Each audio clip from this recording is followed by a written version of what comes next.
those listening in from home. Welcome to the council meeting Wednesday the 20th September, and I'll call for apologies, but everyone is here, so there's none. Any extraordinary business? I know of none. Declarations of interest, any matters on today's agenda? I do have one on the naming of the road at Alfred Forest. I'm on that reserve board and I helped them fill in their application. Okay, we'll note your declaration of interest, Councillor McMillan, and we'll go to the confirmation of the minutes, which is on item number 4 on page 3. Just discussion of whether the minutes are correct or not. Any alterations? Page 4. Page 5. Page 6. Can I have a move and a second that the minutes of the 6th of September council meeting be taken as read and confirmed? Councillor Cameron. Councillor Todd. All those in favour please say aye. Against, carried. Thank you. I will receive the minutes of the Methven Community Board. Someone like to move that we receive them for their meeting held on the 4th of September? Councillor McMillan. I'll move. Moved, and Councillor Hooper seconded. All those in favour please say aye. Against, carried. Councillor. May I ask a question of the Methven Community Board? We're just receiving their minutes. So I can't ask a question about the... When would the councillor have the opportunity to answer? Okay, to ask a question, yes. Just with regards to the... Can I ask it now? Yes. Thank you. Methven tree lights, are they going to go... Who knows the answer to this is the next question, but who am I talking to? Councillor. What is the question? Are they, the Methven tree lights, are they going to be all year round tree lights similar to what we have had and will have again in Ashburton? And are they going to be in the centre of town? Or are they going to be different sort of tree lights? Councillor McMillan, could you answer that if you're being on the Methven Community Board? Councillor Cameron, push your light. As far as I know, there is a small committee that is working to work out those exact questions. So what the Methven lights could look like, whether they're just for trees, whether they're all year round, and they're going to bring that proposal back to the community board at some stage. We haven't seen anything, but there are a couple of the community board members who are on that committee. Happy with that? Yes. Right, item, we put that motion? We did. Yeah, we did, we received them. The next item is item number 6, the Airport Authority Subcommittee, and we'll receive those minutes, and Councillor Brahm, you chair this. You'd like to move, and we'll take you to second to Councillor Lovett. All those in favour please say aye. We receive those minutes. Carried, thank you. Nothing, questions out of that? Nope. Item number 7, the end of year performance reports. Welcome Emily and Mark.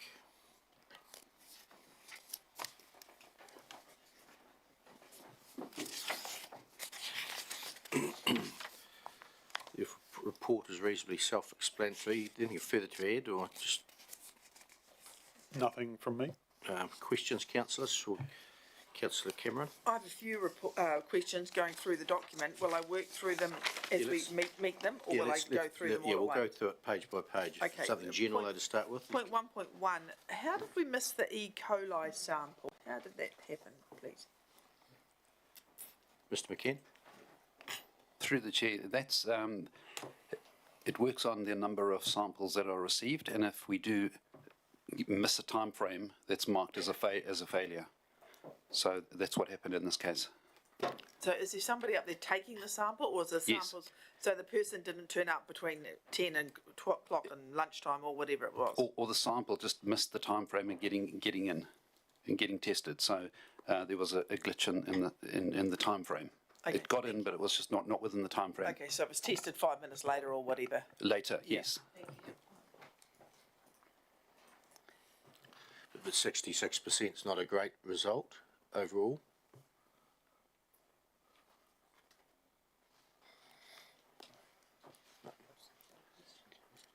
Yeah, will there be an improvement on that? Yeah, certainly there is more effort getting put into making sure we do not miss those. Yep. Thank you. So that, drinking water's on page 13, page 14. Questions? Page 15, wastewater.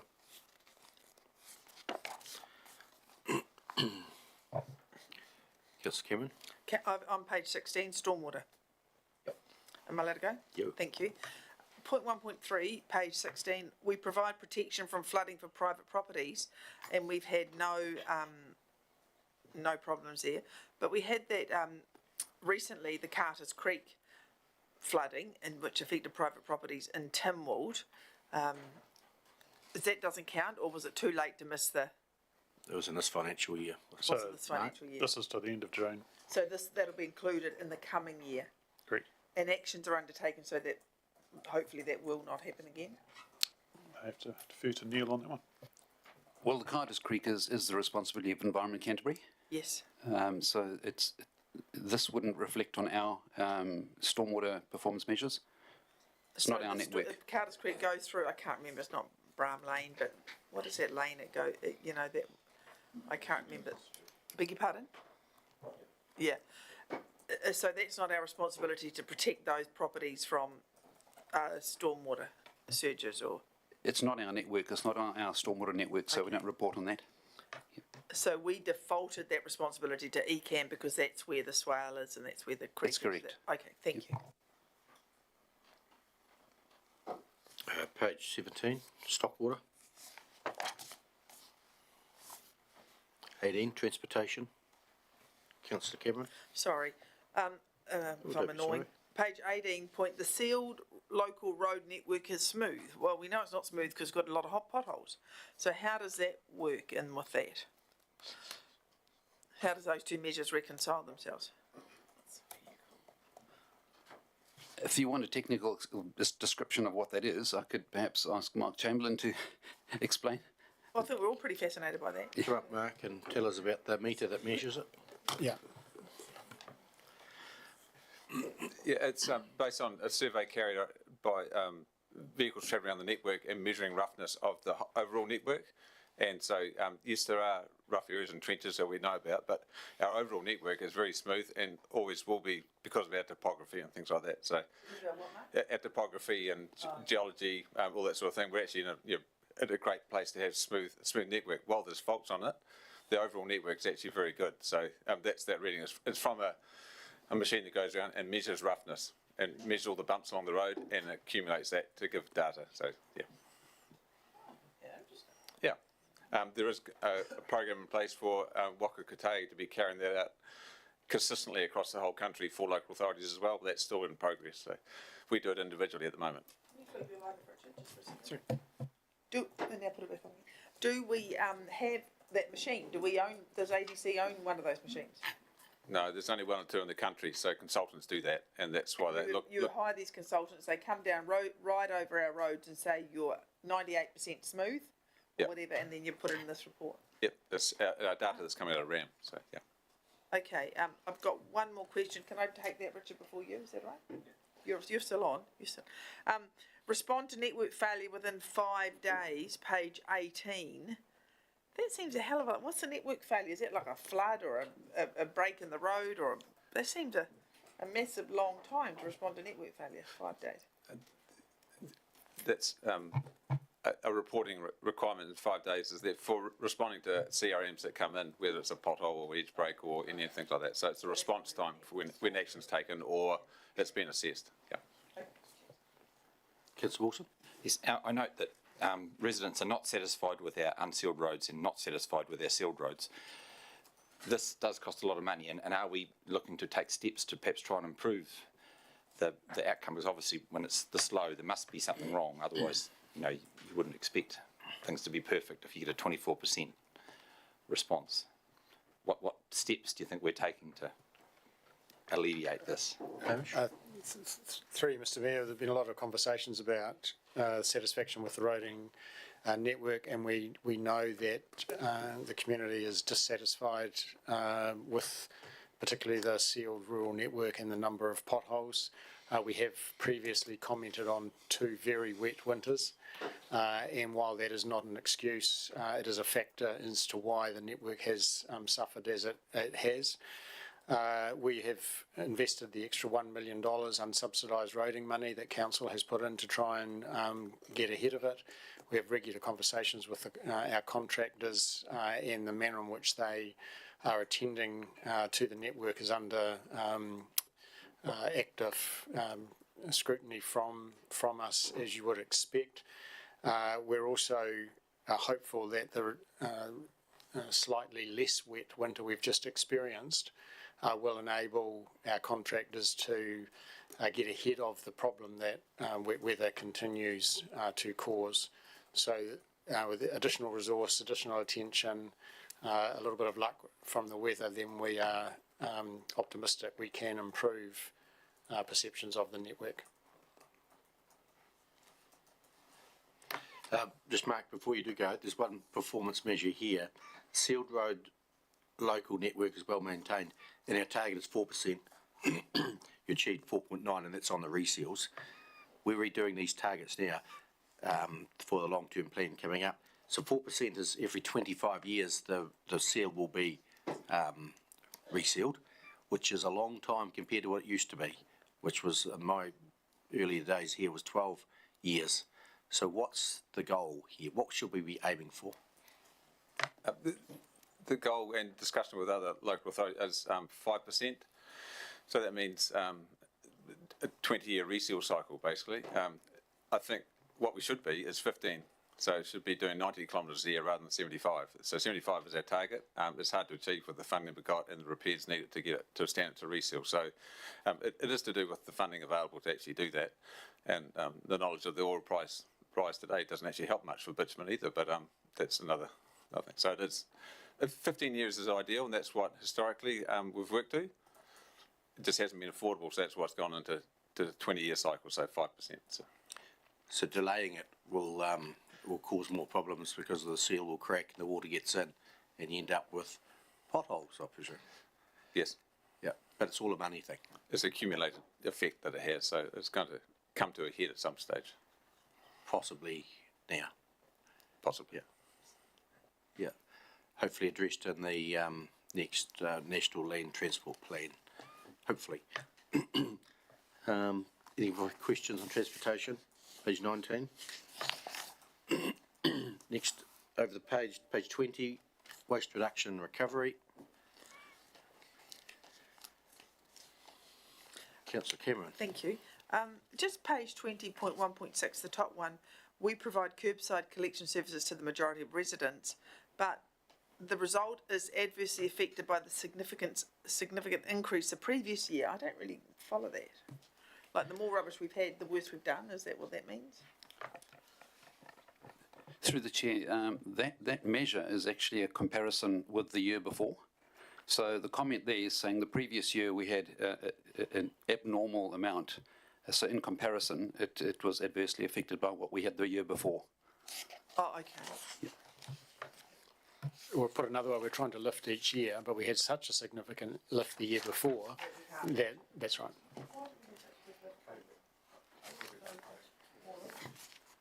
I think it was the COVID effect. The increased volume of recyclables. Over COVID it dropped, so you had to lift, perhaps. Councillor McMillan? Thank you. And just the one down from that, of those who were dissatisfied, 40% noted no service available. And I'm guessing that's curbside collection, because most people would be within a few k's of a recycling recovery plant. That's correct. Is that correct? Yes. Yeah. Page 21, community governance and decision making. 22, economic development. Councillor Cameron? I'm nearly at the end of my list. Thank you. CCTV. We had that. Which page you are? Page 22, bottom one, we support the safety of the Ashburton district. I was still doing economic development. Oh, I thought you'd moved on. No, not yet, but just about I'll to. hang them up. You now come back on. 1.9 community services. Okay. We've got a lot of cameras in town. How did the people manage to ruin the xylophone without that being caught on camera? If we've got, like, we can't be satisfied with our CCTV if it can't sort of, It may well have been, but we haven't looked yet. oh, righto. If I can follow on, we're trying to identify when it could have taken place. We believe it could have been any time over the weekend. So we are requesting information from people who may have seen it when they saw it to try to determine when we can analyse the CCTV footage. Okay, and you'd provide that footage to the police? Yes. Yeah, thank you, Neil. Well, that footage will be with the police, isn't it? That's where it's monitored? Those cameras are down the... No, the reason we're trying to narrow the window of when it might have occurred is that we pay the contractor for the amount of his time and going through all the footage looking for the culprit.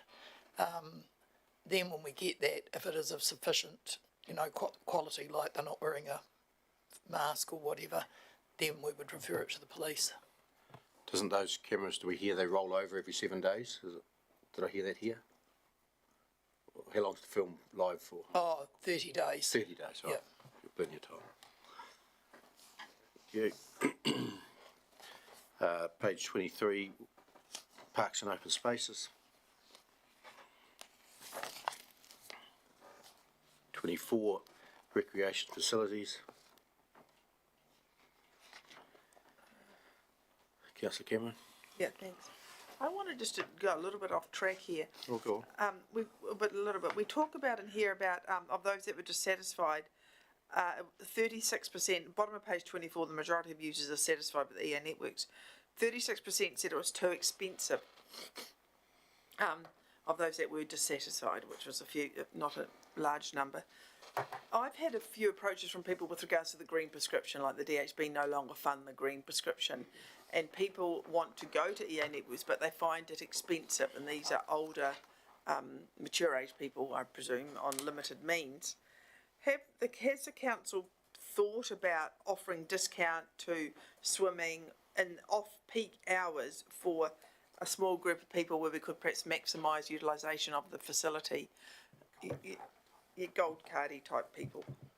Through the chair, we do provide a discount for senior citizens as well as students and people who join part of a corporate scheme. That we don't have an additional discount during off-peak times. It's available at any time that that discount applies.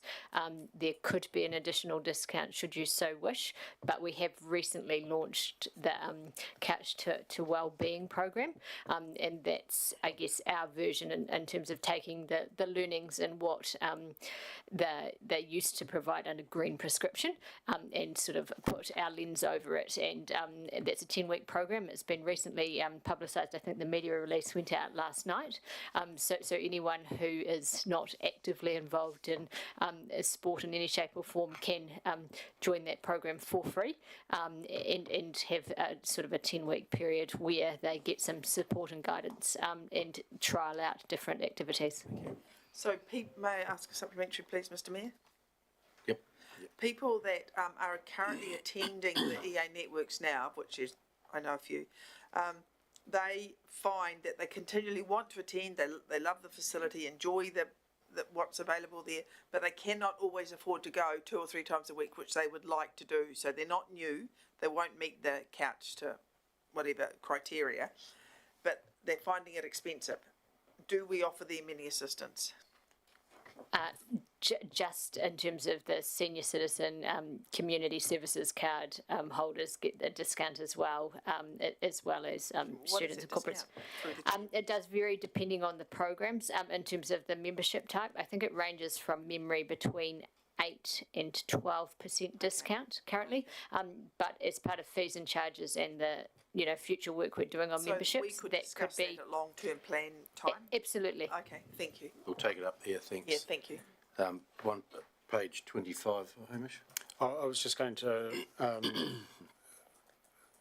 for clarity, the 36% is of the 12% that are dissatisfied. So it's about 4% of those surveyed think that it's too expensive. So that's the That's the size of the group that we're discussing. Yeah, I understand that. I just wanted to get my point in about the green prescription, so I used that as a segue, to be perfectly frank. Building regulation, page 25.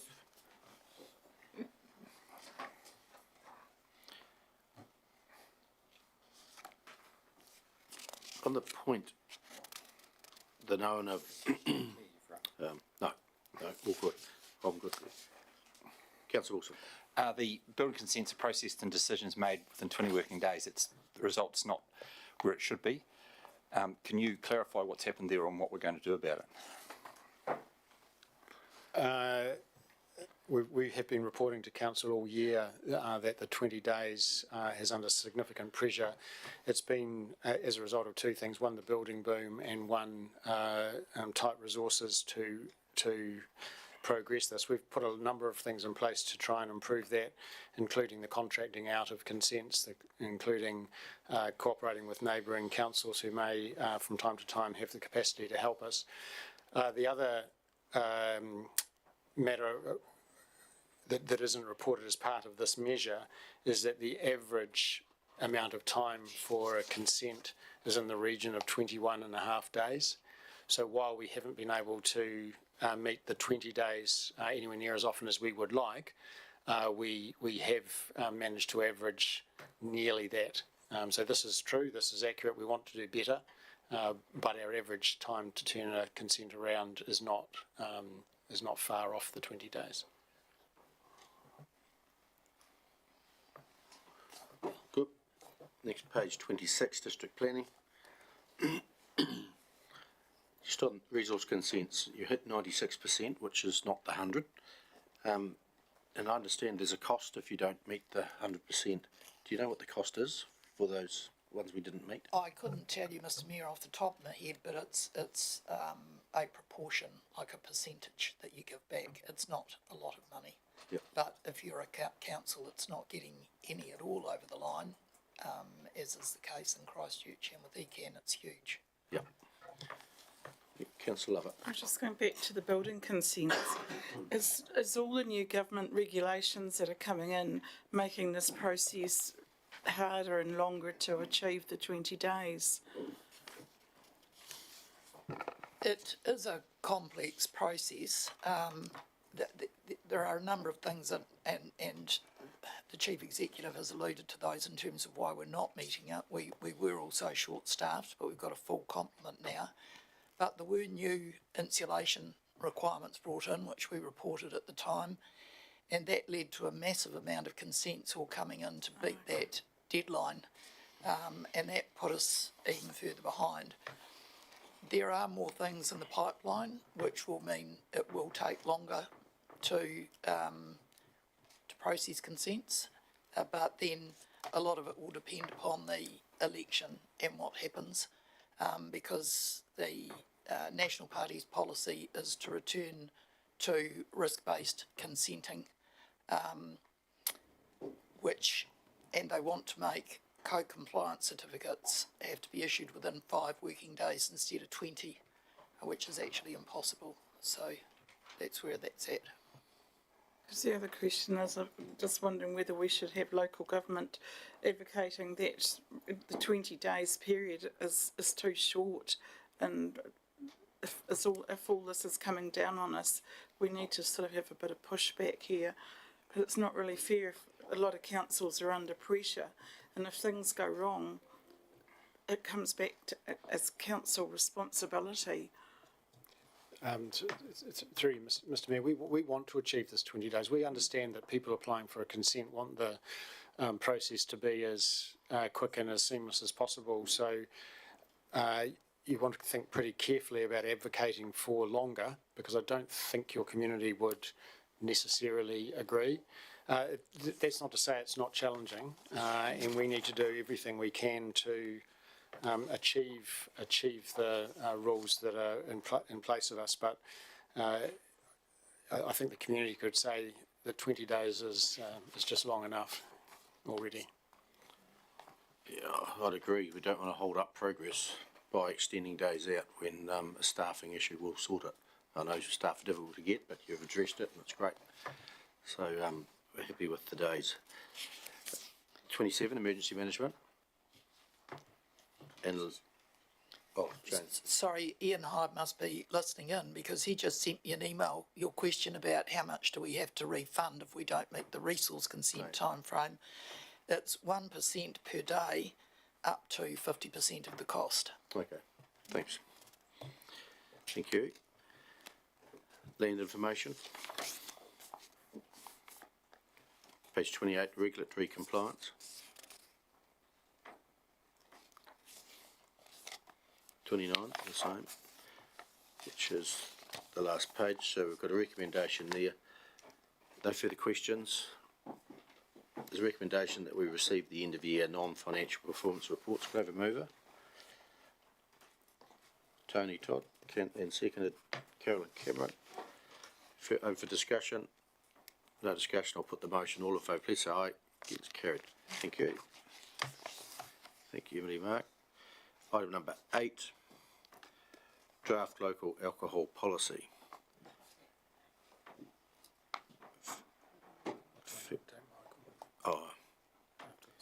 Yeah, we'll do this afternoon. Welcome. Anything further to add to your report? Through Chair, no, nothing further to add. Happy to answer questions. Questions, councillors?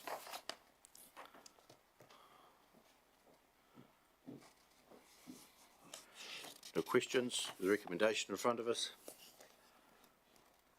Someone like to move? Councillor Cameron. Councillor Todd. Open for debate. The recommendation is that Council approves the draft local alcohol policy for consultation from the 27th September to the 25th of October 2023, and 2, that Council adopts a local alcohol policy consultation document. Can I speak in support of Yep. the motion?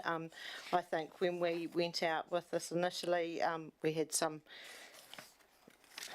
I suppose some triggers or some information that came back that I think we do need to consider. I know it means that we have to go out for another consultation, but I think this is the right thing to do. Actually, I'm just looking through my notes, and I do have one question which I would like to take, and it's in the consultation document on page 51. And it talks about the disadvantages.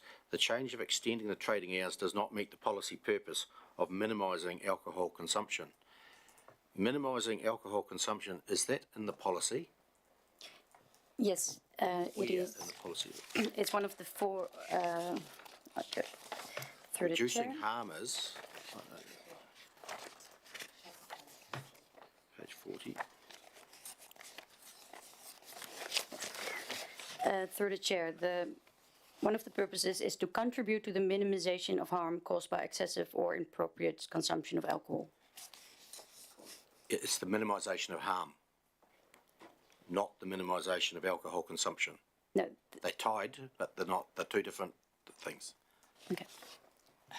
Yep, we can tweak that. Yeah, it's in your consultation document, so, Yep. yeah, where I mentioned it. We can tweak that. Yeah, thank you. Back to debate. Oh, Jane. I think what they're getting at there is that it's generally held that the longer the premise is open, the more opportunity there is to drink more alcohol. That's all that means. Yeah, could be, yeah.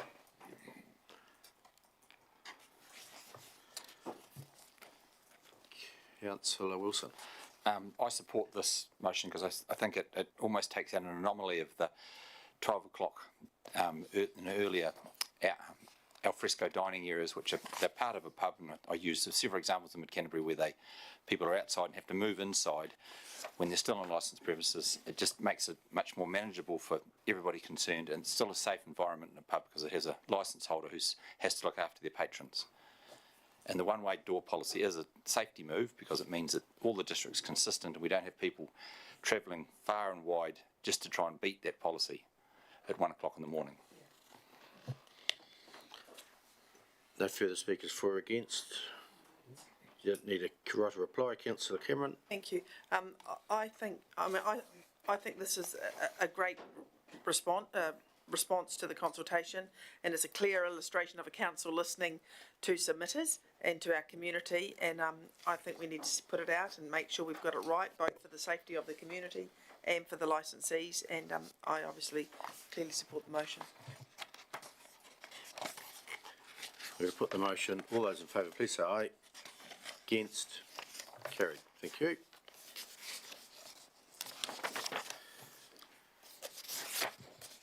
Item number 9 is the annual resident survey, and we have Mike Hooker here. Welcome, Mike. If you'd like to come up to the desk, Mark will show you how it all works.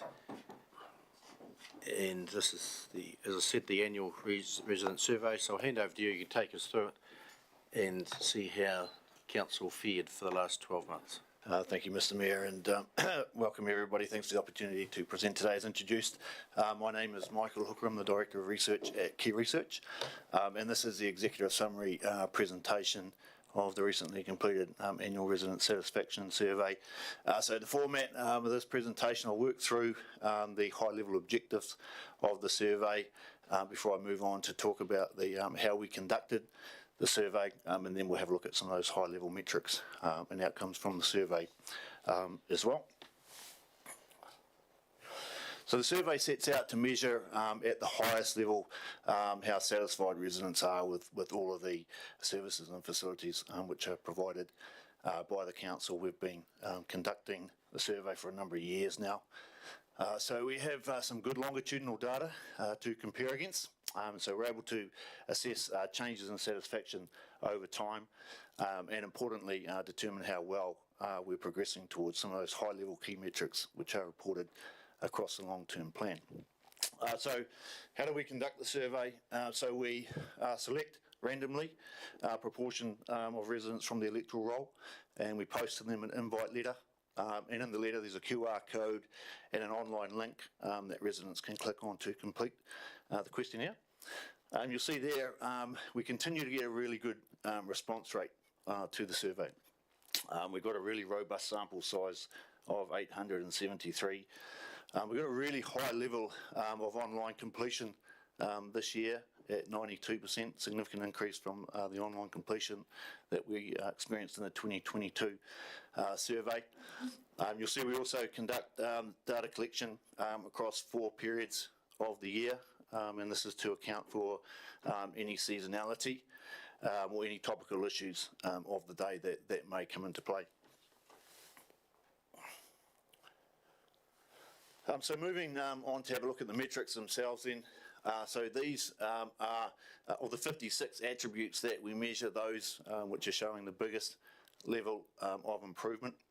And interestingly, we can see here there are a number which reference contact with the council through electronic means, and we see some significant improvements in usership and satisfaction with those methods of contact on the back of the encouragement of the council for the community to engage electronically as well. So these are really good, pleasing results. We also see improvement in perceptions of drinking water quality and supply, and also encouragingly quite an increase there in terms of satisfaction with the way that the council is spending rates. Conversely, if we have a look at the other end of the scale, then really there isn't much to see here. Of the 56 attributes measured, by far the majority had declined only by 1 to 2 percentage points, so within the sampling era. So again, this is a very encouraging results, and overall it's presenting a reasonably good news story for the council. So this is the overall metric here of overall council performance, and we see that it has stabilised, and again that is good news.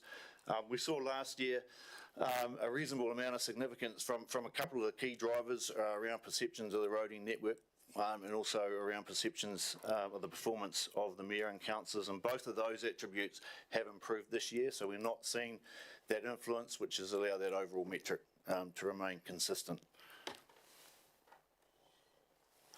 These are the areas which perform really well, and they continue to do so. So again, this is a similar profile to what we saw in 2022.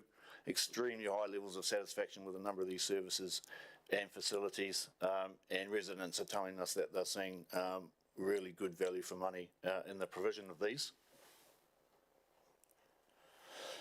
We have a question in the questionnaire towards the end, which asks if you are dissatisfied with the council's performance, then can you provide a reason why you would be dissatisfied?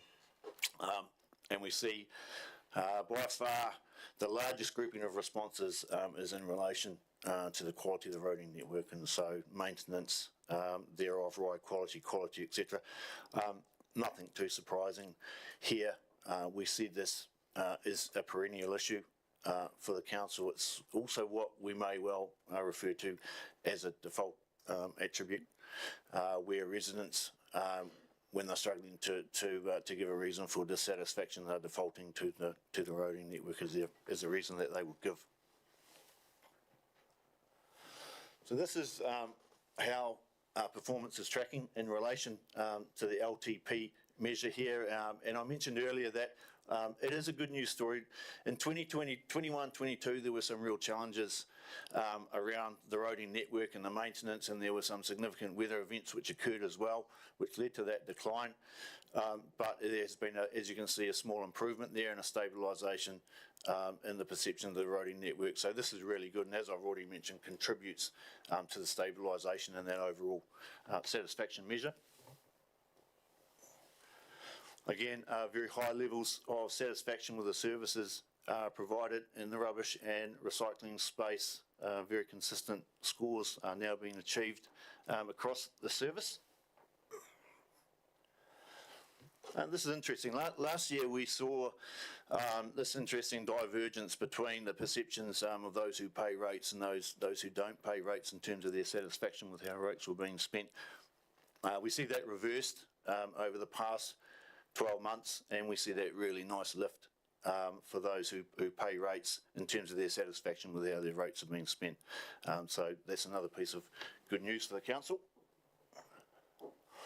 The EA Network Centre is again a very high performing facility, and again records very high levels of satisfaction with the general population, also from users themselves. We have a question in the questionnaire which asked residents, what would you like the council to spend more on? Fairly similar profile to what we would typically get, and again we see the default attribute, which I touched on earlier, coming to the fore here, and so by far the majority of responses referring to the roading network and aspects thereof. And then we asked residents what would they like the council to spend less on. And these are the sorts of things which have been popping up on a regular basis. Fourth attribute in the chart there is one that popped up for the first time last year and continues to be in people's mind at this particular point in time or over the past 12 months. So we see some really nice lifts here in the sense of community across residents. So there's a really nice lift in terms of trust that the council will do the right thing, and also in the aspect that residents have confidence that the district is heading in the right direction. So this is again good news, and we see across several of the community engagement attributes nice lifts. So lifts in satisfaction with council staff, lifts in satisfaction with how the mayor and councillors have performed, lifts in satisfaction with the fact that the council will advocate on behalf of the district, and so the sense of community is strengthening and returning from lower scores that we experienced this time last year. So we conduct this analysis here to look at differences that may exist between residents of the Ashburton Township and those from the rest of the district. And the takeout here is that if you live in the Ashburton Township, you're much more likely to be satisfied with every attribute that we measure than those who live in the rest of the district. You'll see some significant differences there around perceptions of the roading network in particular, and also across some other significant attributes that we measure. So just in conclusion then, we see from the survey, the overall performance has remained consistent from 2022, a slight upward movement in terms of the overall satisfaction rating, but this should be taken as a good thing considering the difficulties that were experienced in 21-22, which led to a bit of a decline. We see nice lifts in terms of contact and satisfaction with electronic means of engaging with the council. And we see that recurring theme there, so I've already touched on that around the roading network. It's a bit of a default attribute, although we have noted that perceptions have stabilised in comparison to 2022, so that is good news. We see the differences there between residents of the township, Ashburton Township, and those who would live in the rest of the district. Very interesting to note that those from the township are much more likely to be satisfied with most of the measures. We see that there's lifts in satisfaction with the rate spent, so that's also very good news. And then lastly, we saw trust in the council and confidence that the district is going in the right direction has also improved from the results of 2022. So all in all, it's a pretty good news story this time around.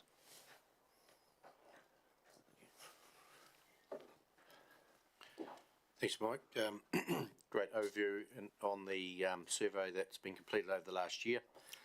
And I'll take questions from councillors. Councillor McMillan. Thank you. Thanks, Mike. I've just got a question, and it was on page 17, the services or facilities that Ashburton District Council should spend less on, and there's some rather interesting groupings there. So you've got the library, council buildings, water feature, Christmas lights. So how, when people are replying to that survey, are they just picking those things out, or are you giving them, how does that work? So that's essentially an open-ended question, and so we're taking whatever it is that the resident or respondent has typed in, and then we're coding that back. So interpreting what that is and placing that into that code. So you'll see in that code there's words, and then there's a slash, and then there's more words. So we're getting the general theme there, and so whatever it is back coded into that theme. So 29% are not happy with Christmas lights, and then another 29% might not be happy with the water feature. Is that what I'm... Sorry, they're in the same code. I'll just back the presentation up here so I can just get to that before we, so we can think about. That one there, yep. Yeah, no, that's 29%.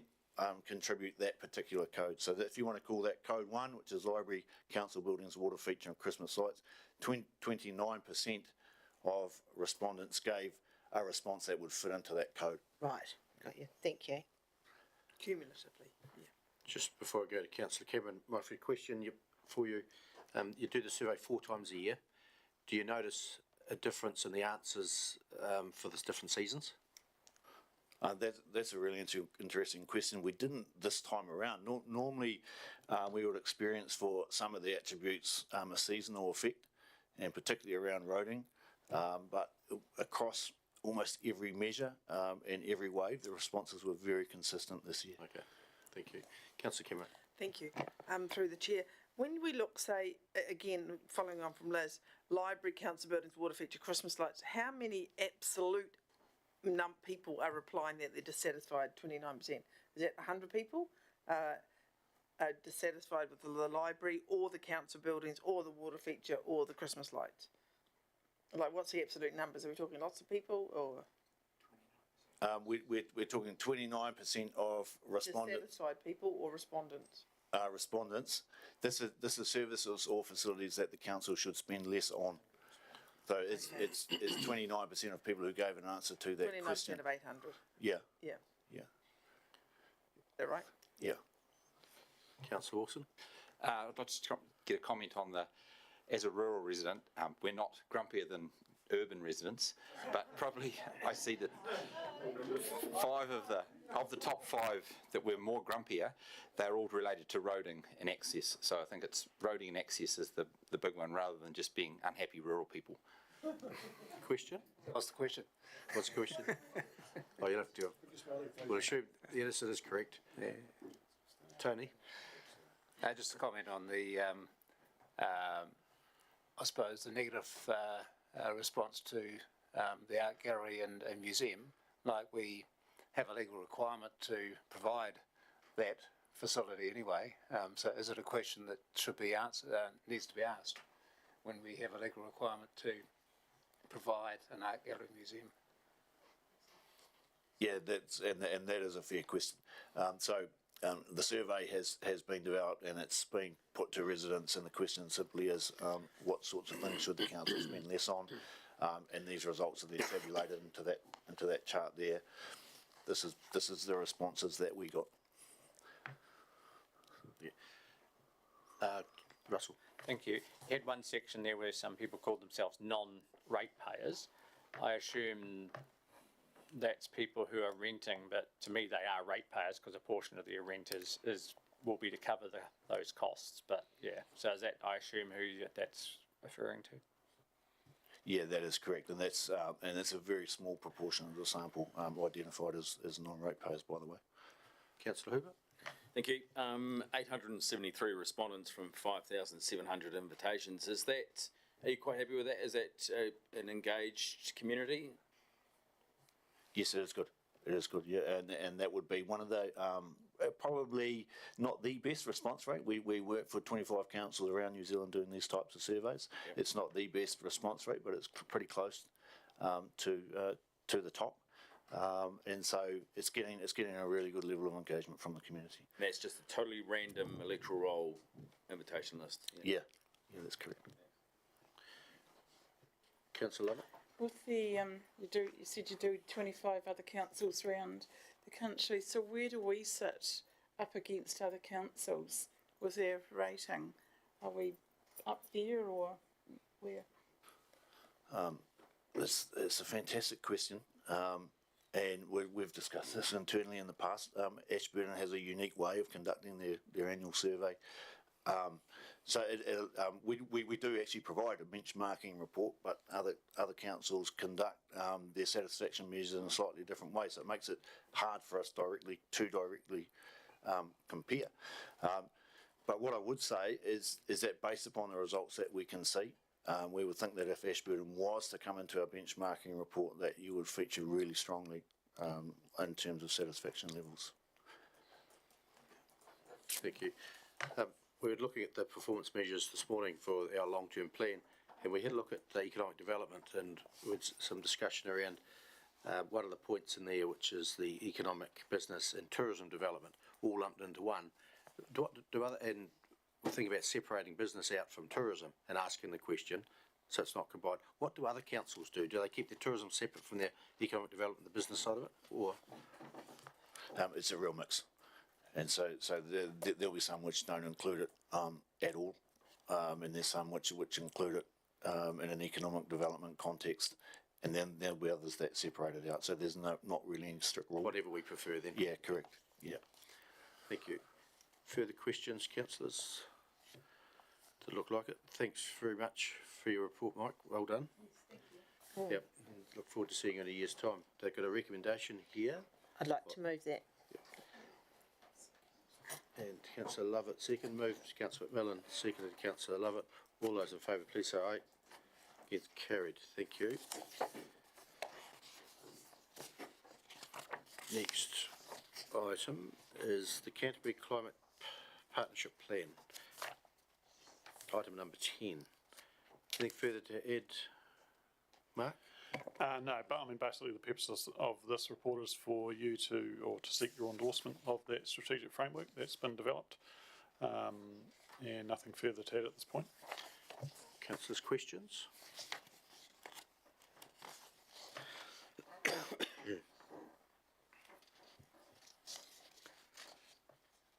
No. The recommendation there, the council endorse the strategic framework of the Canterbury Climate Partnership Plan for approval by the Mayoral Forum. Someone like to move? Councillor Ellis. Councillor Todd. debate. Councillor Wilson. Within the whole document, there's only a small reference to some of the good things that climate change could do for our district, as in growing different crops and having milder winters and that sort of stuff. I know there is a small encouragement, but sometimes that's brushed over in the rush for the doomsday events. So I just want to put that out that we could benefit from some things happening with climate change in Mid-Canterbury. There is obviously the bad ones, but there are some good things that happen, and often these documents don't recognise any good things that could happen. Let's look at point number 16 on page 61. The working group's developing goals, targets and actions. And I was just listening to the radio the other day, and a rural person was on there, and they just made the comment that the rural people don't want to carry this burden alone. And I thought it was a very wise comment. It's getting pointed at rural most of the time, yet everyone is in this conversation. So we just need to take that on board. We're all in it together, not specifically looking at any one industry. There's a motion there, been moved and seconded. I'll put the motion. All in favour, please say aye. Against, carried. Thank you. Item number 11, unsubsidised projects 23-24.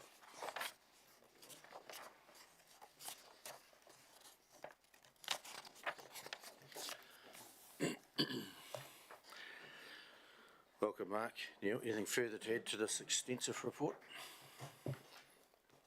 No, nothing to add. Councillor Cameron, questions? For the unsubsidised $1 million unsubsidised roading contribution from the council, that the council selected the areas where the roads are to be repaired. That wasn't from the RAM system, was it? How was that? How were they selected? With $1 million unsubsidised funding is going to be spent? Cameron, we might just listen to Hamish first. Yes, sorry, I think it's just a point of clarity in relation to there is two lots of $1 million. Yes. So, and just to briefly sum that up, as I understand it, there was $1 million that was not supported by the final allocation from Waka Kotahi in relation to the low cost, low risk funding, and council decided to leave that in. And that's one part of the unsubsidised roading money.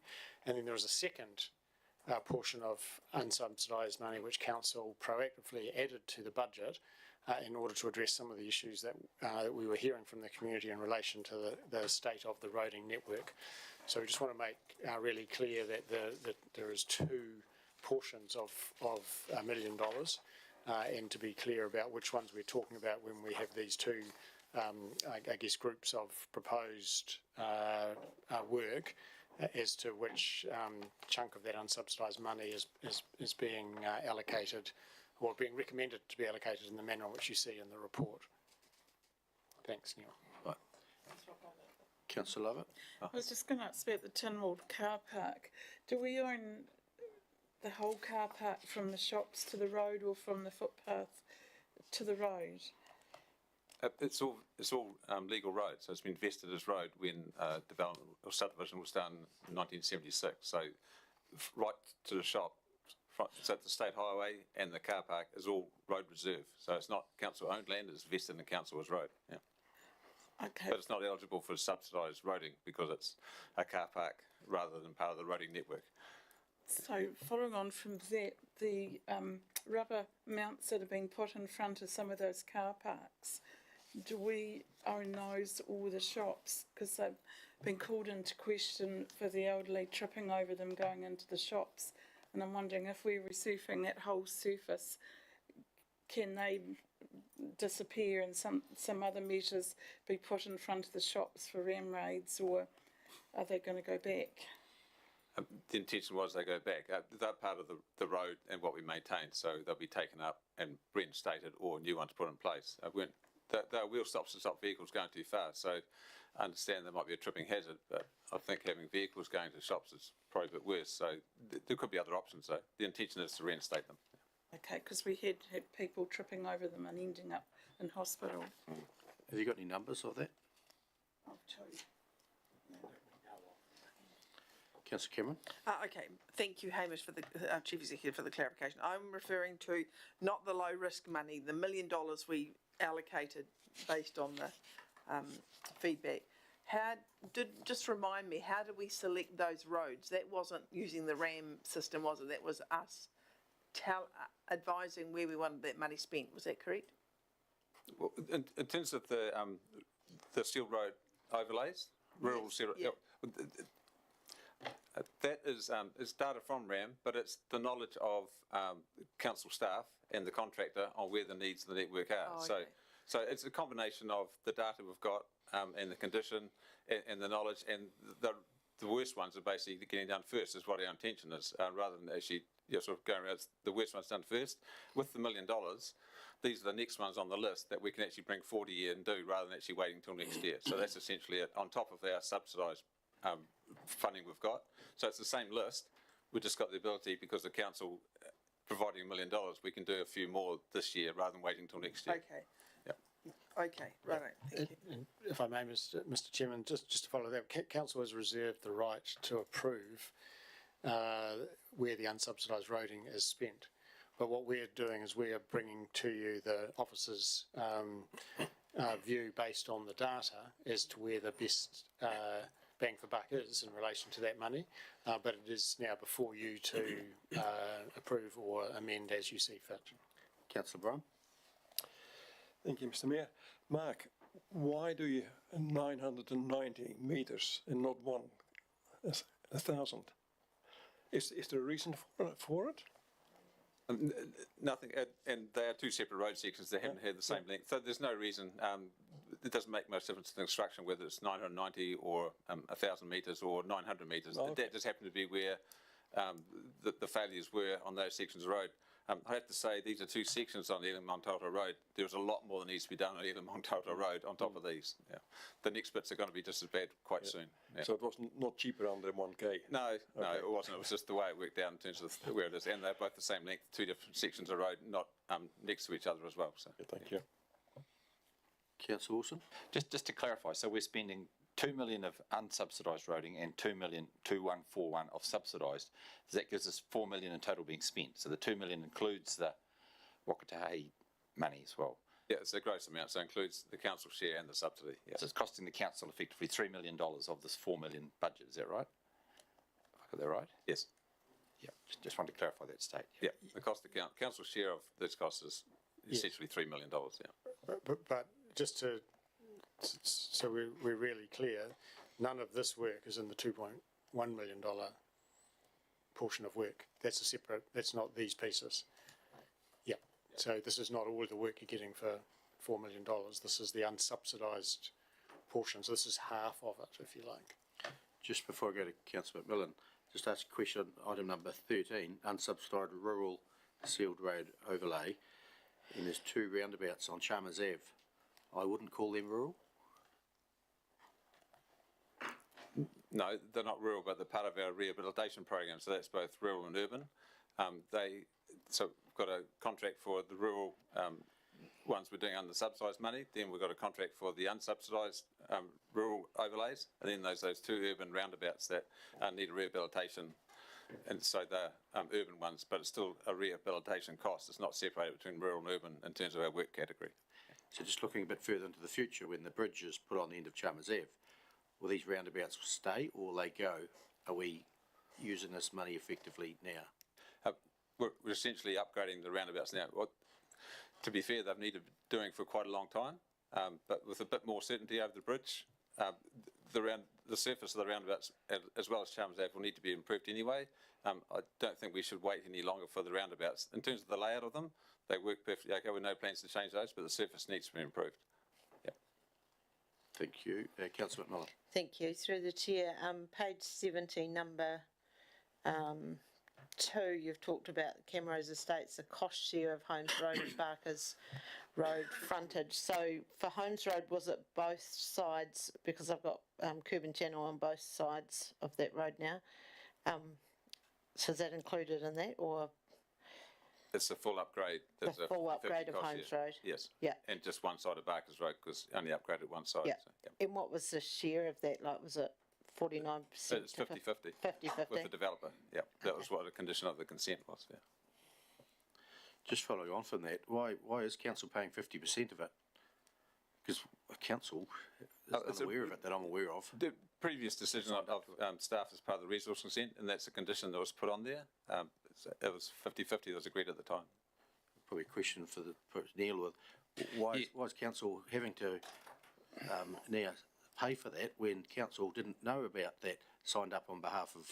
I think back at that time, I can't remember how many years ago it was, there was clearly a benefit in the plan for council to upgrade that road anyway. So the decision at that time was that it was fair, that they were going to do it anyway and they'll get the developer to subsidise it, and it was agreed on 50%. However, in the last few years we've now changed, and we now are pretty much asking developers to contribute 100% to any roadworks.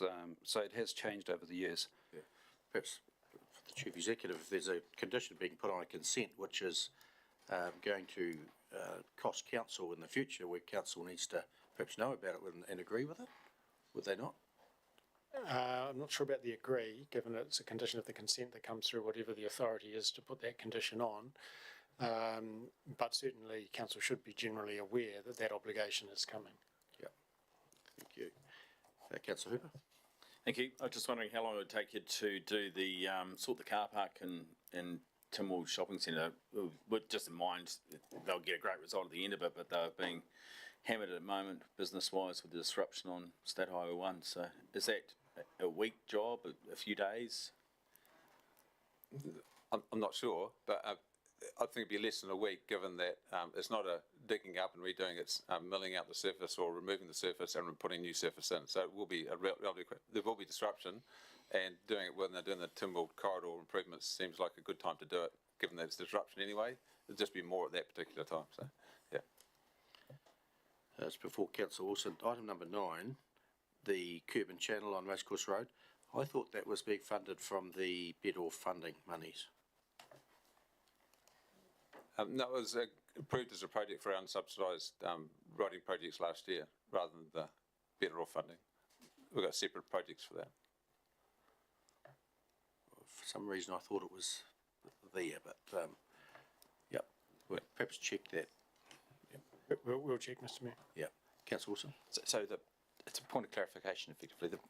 The motion we're voting on is 890,000 for the urban ones, and then the council unsubsidised rural roads. That's the value of those is approximately what?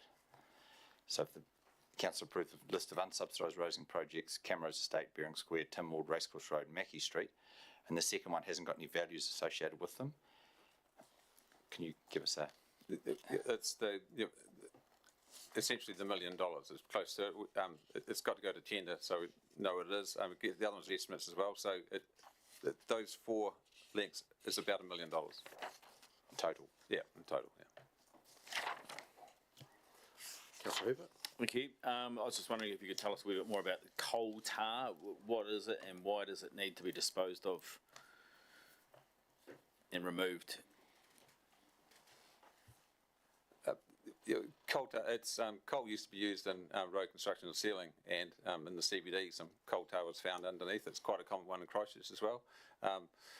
It's the carcinogens in the coal that aren't nice to deal with, so it does have to be disposed of securely in a secure place. So it's not some, if you start playing around with it, it can cause problems, so you have to get rid of it. I guess if it stayed covered up, then it wouldn't be a problem, but it's been found, so it has to be removed. Yeah. Okay, so with the redevelopment of the Bering Square, we can't just cover it up and... no, as part of the construction, I think it's been uncovered, so that would have been part of the construction, as I understand it. Okay. No further questions? Got a recommendation in front of us. Sponsor. Councillor Brown. Yep. Moved. Ziz. Councillor Todd. Second. Further debate. Councillor Wilson. Upon realising that of the $1 million, 890,000 is spent in, I'd call them urban footpaths, and perhaps you could say making up for past council's decisions in Camrose Estate, and a small proportion going to rural roads. I hope this isn't a trend we do going forward, that we hope we go across the whole district evenly with unsubsidised money rather than, you know, some of the, because we looked in the surveys we saw before, the surveys were that rural people had quite a lot of dissatisfaction with their roads, and sure they'll be able to get their fish and chips and more comfort at Tynwald, but it may not help them when they leave Tynwald and go on their rural roads. Just make comment, some of the roads that are in there, they all seem to be to the south of the district and not the north, so just saying. We're going to put the motion. All in favour, please say aye. Against, carried. Thank you. Next item, thank you, gentlemen. Next item, number 12, naming of road Alfred Forest, and Councillor Milling stepping back for conflict of interest. Questions? Ian or Ian? Yep. Ian, just I have one question. I look at the map, and I see on the red line on the map, which will be the road that's named, it looks as though there's road either side of that red line. Does it not have a name now? No, short answer, it appears not. Why that is I think lost in the sands of time, but it's been sort of identified just recently that is the case. Oh, so where that red line stops, that's someone's driveway, is it? Or is that road that carries on? Let me just have a look. I was just looking at it a minute ago. On page 79. Yeah. Oh, sorry. Just on the aerial maps. I believe that it's. Yeah. No. So it's kind of hard to explain, but Spores Road comes off it and runs parallel to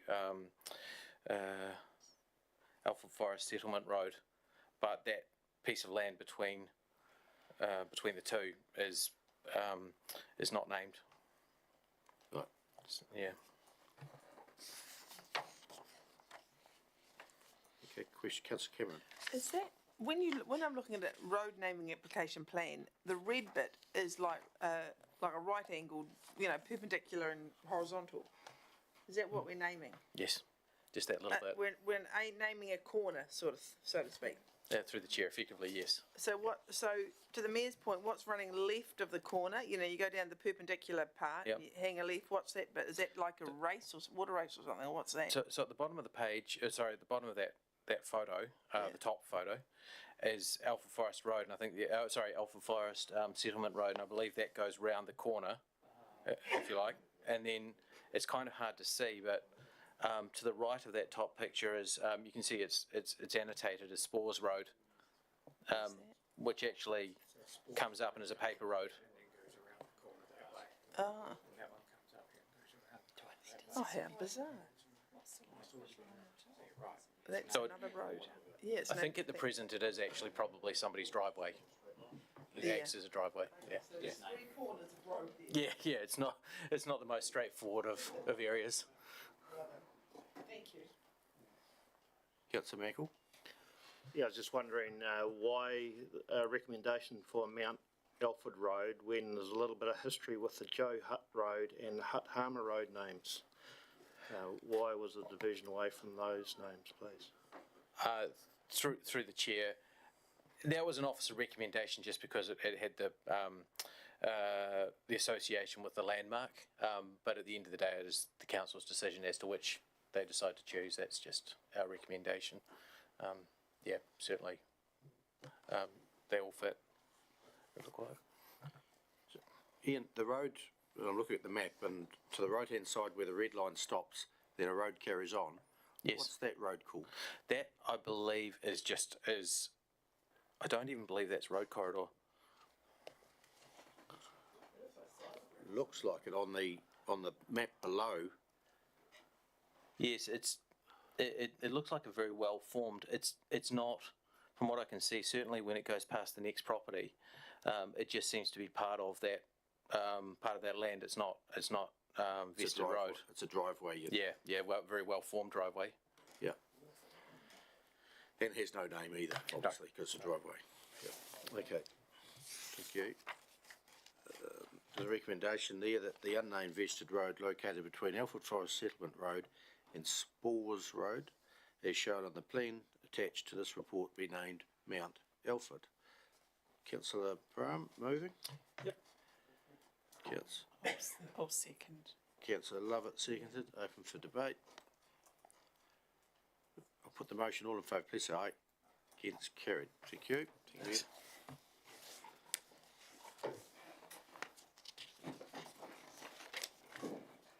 Carryover funding. Theme of today.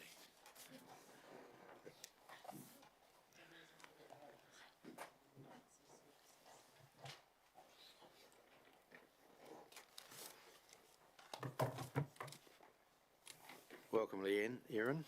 Thank you. Anything further to add to this detailed report? Through the chair, no. Questions, councillors? Councillor Cameron. Thank you. I'm just want to speak in general with regards to the carryovers, carryover funding, which is a lot. And I understand the committed or the required. I understand the definitions there. If all this is carried over, can the work be achieved within the next 12 months? Like, is there other resource aside from money?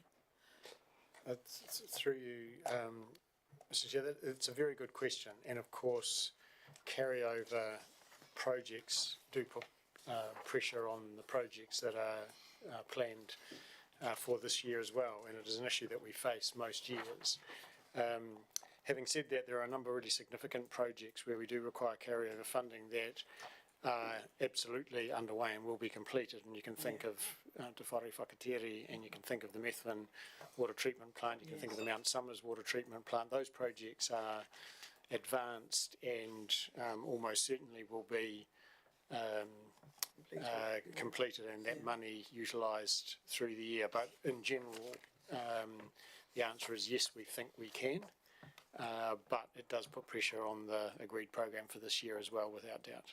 And can I ask another question, please? Yep. If they are not achieved, we carry over and we have to carry over next year for the next year, do the auditors have any comment on that? Like, is there a view from the accountant people with regards to, the reasons for carryover, and do you have to justify carryover and that type of thing, or can you carry over ad infinitum? Through the chair, so that the auditors do look at our carry forwards, they look at our work in progress and they tie things together in our reforecast of a budget, but there's no actual requirement there's no challenge that we haven't done it within a time frame. They just look at the comparative and make sure everything aligns. Yeah. So there's no feedback as regards to unspent funds? No. Yeah, okay. Thanks. No, sorry, I was just going to say that from time to time, the Office of the Auditor General does reflect on local government in New Zealand's capacity to do the work it plans to do. And so that, with the earlier conversation today around our ambitions and our optimism to get work done, colliding with the reality of how complicated and resource hungry some work is. So that has been commented on from time to time by the Office of the Auditor General, but it's not an audit office matter for criticism or reflection. Councillor Wilson. Can you enlighten me on the difference between committed and required?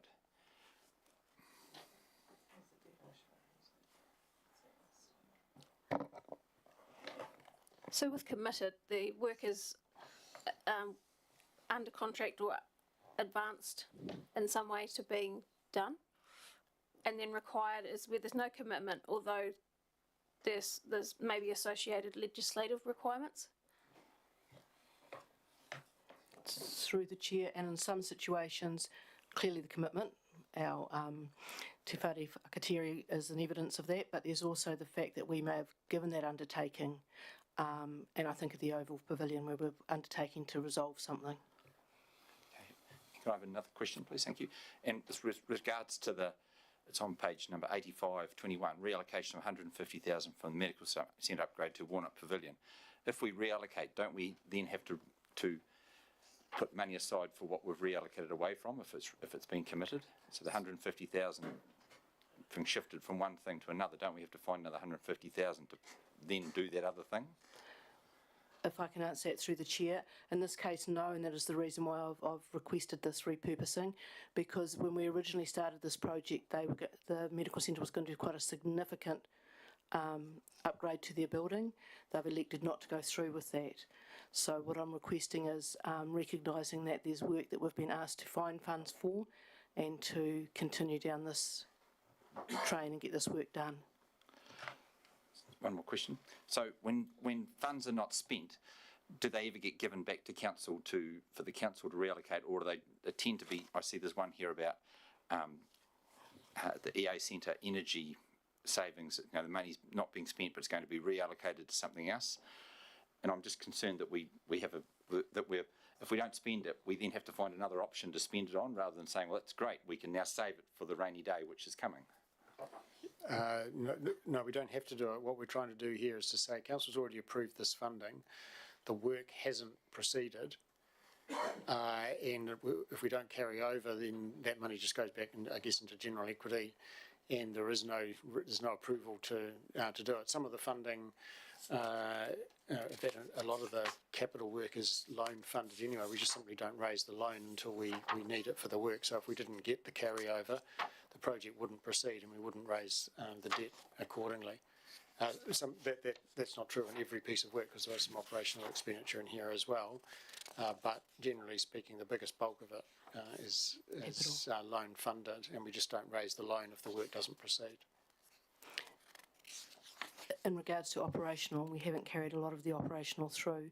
Where we don't spend it and we've received income or rating for it, it will hit our reserves, depending on what activity it is. So we do return it.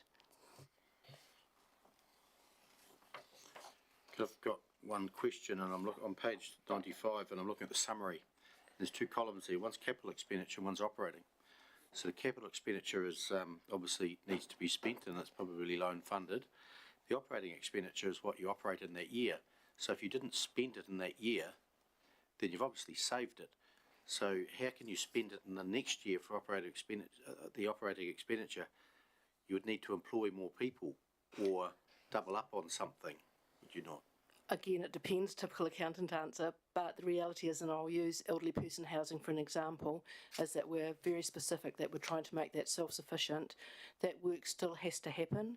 We still have to get these properties ready, and so I'm asking that we continue the work and have a bit more of a budget this year that we're in to get that work progress to meet timelines. Yeah, I'll look at where's one? The people in capability, 400,000. Obviously, you weren't spent on staff, so you're not going to employ more staff the following year just to spend it. Or am I seeing this wrong? Yes, but no. So through the chair again, of that 400, 180 was actually approved last year, and we didn't get the work done, and that has been done in the last, I want to say, couple of months. Would that be right, Sarah? And then the balance is to reflect that the world and the budget has changed since we set that, and because we had such a greater amount of resources missing last year, we've asked to carry that forward to help ease the budget this year, and also in some cases get some additional work done that we didn't get done last year. So it goes hand in hand sometimes with the capital. Yeah, if you didn't get the work done last year, does it matter? Yes, it does when we've got the commitments of the capital works. So yeah, capital, again, I'm talking. I know. Sorry, I'll restate that.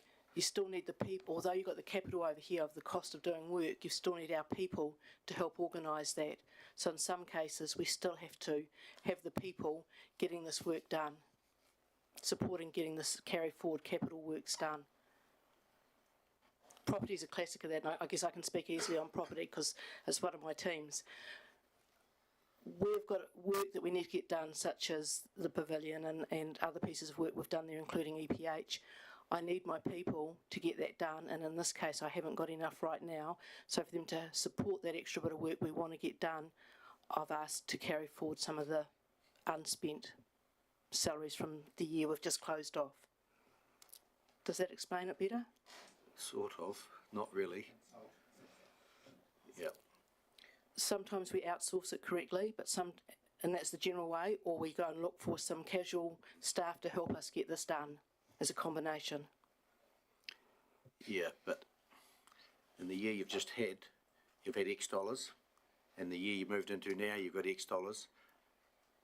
But you're putting the bit left over from the previous year on top of the X dollars in this year. Yeah, I understand all that, but you haven't got the staff to spend it on. You're short of a person, but we're still funding that person you haven't got, so you've still got a surplus in there. I think, Mr. Mayor, maybe a way to think of it is that this is where the carryover funding is coming from. It doesn't necessarily mean it's going to be spent on staff. Operationally, it would. Well, it could be a consultant, it could be Outsource it. An outsourced and in a fixed term kind of a capacity. So it's not. Yeah. So my question is, why didn't you do it last year? Why didn't we do it last year? Yeah, get the consultant in to get the work done if you were short-staffed. That's right, because of the capacity issues around the overall workload, Mr. Mayor. And in some It's not solving itself in this year. And in some areas, we did have new teams, so it was getting our heads around what the work program was. And again, I'll refer to property, an extremely new team, including myself and including a new property manager that only arrived in February this year. So it's understanding the priorities and the workloads and then going, right, now we know what we need to do, but we need some help to get there. Yeah.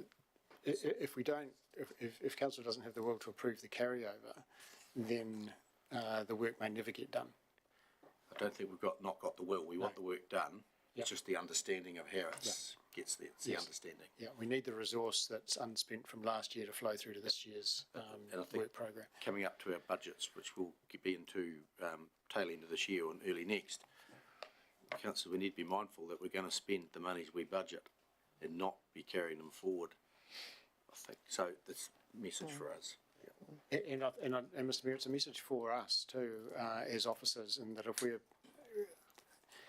we need to say to you, we can't get that done if we can't get it done. And we need to commit to doing the things that are approved. But with the West Will in the world, there tends to be some carryovers most years for whatever good reason there might be. And there is some good reasons. Yeah. As well. So you've got this year's work program to do, plus some of last year's. Good luck. No, thank you. We appreciate the support. Equally, the bulk of the carryovers are in the property area and in the water area, so they're often around project-based and managing to get through the work that's associated with delivering those projects. And we've talked earlier in the day about our optimism and our ambition to get those projects done, because we can see the need and we want to deliver those for the community. And sometimes things take a little bit longer and go a bit slower than we would all like. Yeah. Councillor McMillan. And I'm just looking at page 88, 89, continuing on with open spaces. So is that, a lot of that, is that from our domain development plan or? Yes, but I'm just looking, there's a lot of different items in there. Does that come from the domain development plan? Neil might know. Certainly there would be quite a few from there, but the others is just work that's just sort of maybe committed or just about to get underway, but hasn't been finished in the past year. Right. Councillor Ellis. Thank you. As a lot of this work would have been in our annual plan, have we already rated for it? So we actually have taken the money for these projects, or some of it already? Some will be rates, some will be debt, some will be external funding. So there's a whole variety of ways in which is intended to be funded. Where we have rated, we have already collected it, yes. Yes, so because some of it would have been assumed lending, even if we haven't picked up the loan. So we would have been collecting the rates to repay our loan. We were assumed we were taking to do this work. Yes, but you've got to be careful to think about when the impact of that debt was hitting your budget, because we budget for it in a particular fashion, which Leanne will tell me if I'm wrong, or Erin, but my recollection is that we assume the debt at the end of the year and rate for it in the following year. Okay. Yeah. Yeah. Councillor Cameron. Just a quick question, page 83 and point 11, pipeline renewals. The require sludge disposal improvements. What is that? You talked about it last week. Yeah, that's what I'm asking, yeah. But I thought that was coming up, not being done. That's still subject to council approval. Oh, this is a required one, yes, Yes. is it? Yeah. Yep. But the 105,000, how much, what's that gonna do? Just get rid of the sludge on one time only, or? That was just the portion from last year that they wanted to carry over. There would be more in this current year. Okay, righto, thank you. Try and make my point from my head before, page 93, under library, you've got subscriptions. Subscriptions are for a 1 year period. You didn't use $10,000 worth of it, so you're not going to have two subscriptions this year, I'm sure. Through the chair, I can answer that one. It's anticipation of the new building.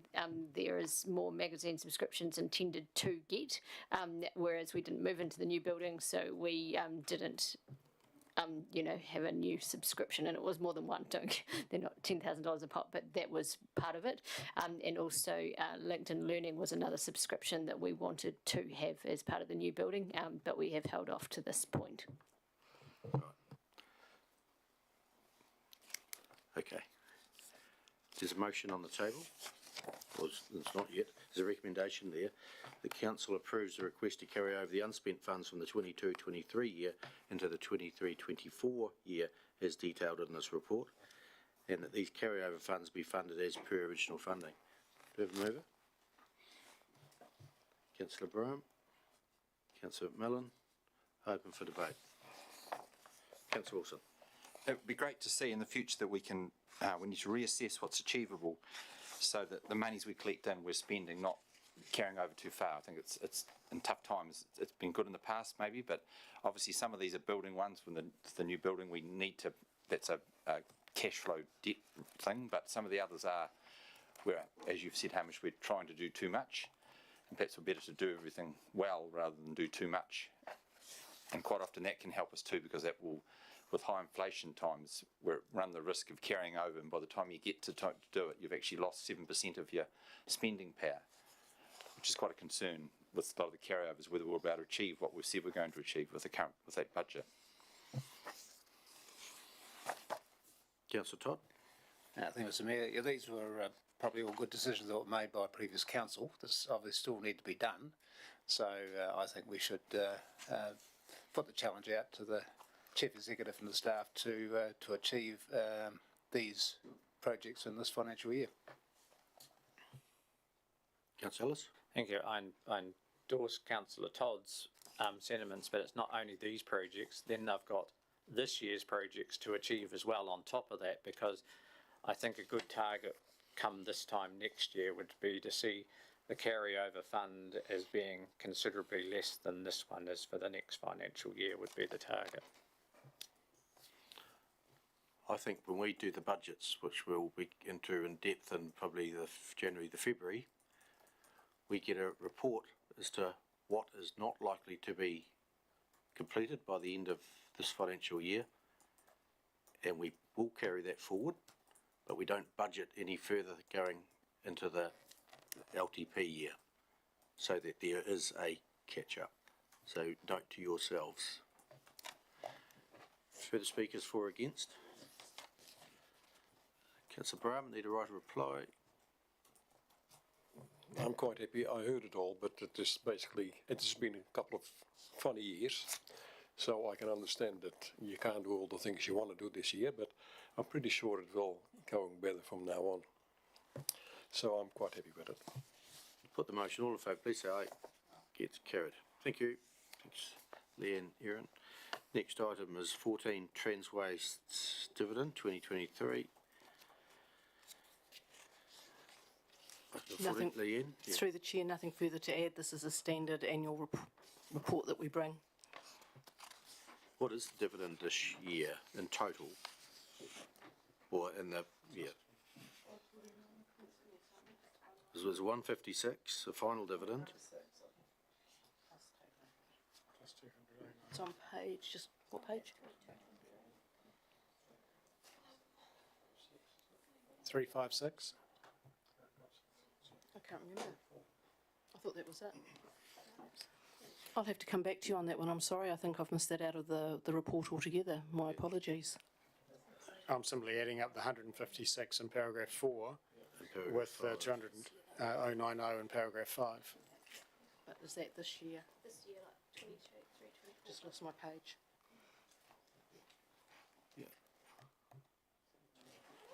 What page am I on?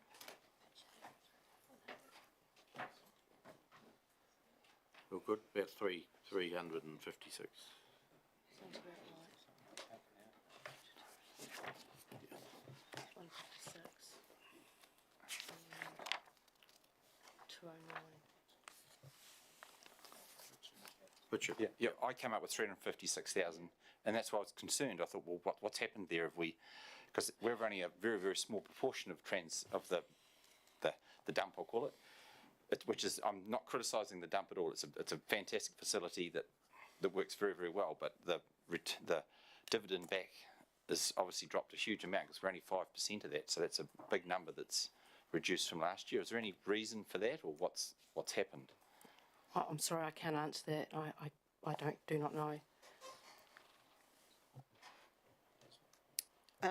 Liz? And the transportation fee, we've received that on top of that as well, don't we? Correct. My understanding is that is a equalisation to reflect that we've got further to travel.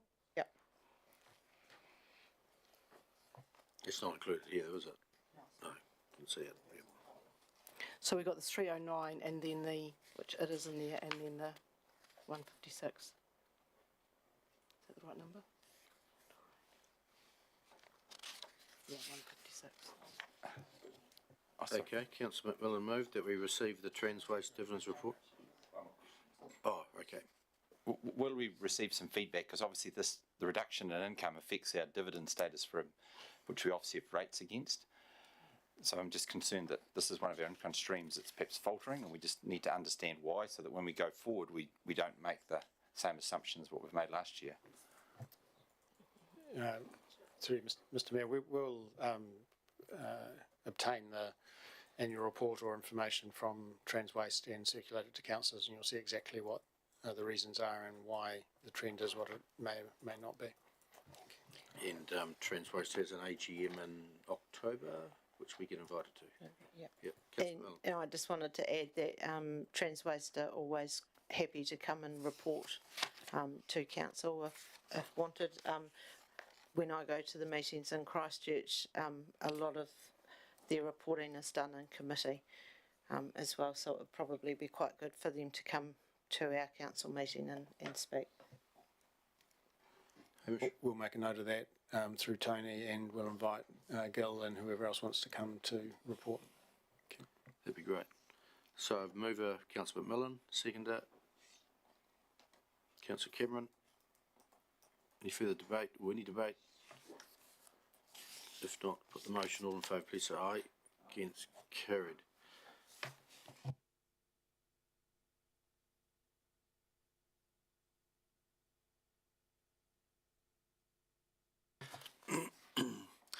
Next item, councillors will move to Sport Canterbury, sorry. Guests are in the room, and thanks, Leanne, you're all done. Erin? Oh, yeah, we'll do the financials a wee bit later. Yeah. Julian, welcome. If you'd like to introduce your team you've got with you, and you've got a presentation, PowerPoint presentation, hopefully loaded or about to. The floor is yours. Welcome.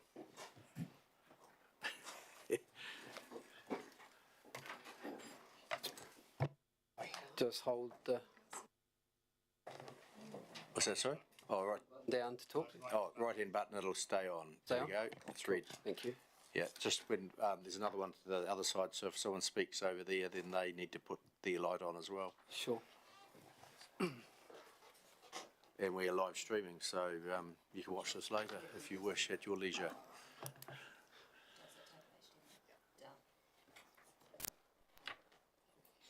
Just getting the IT sorted.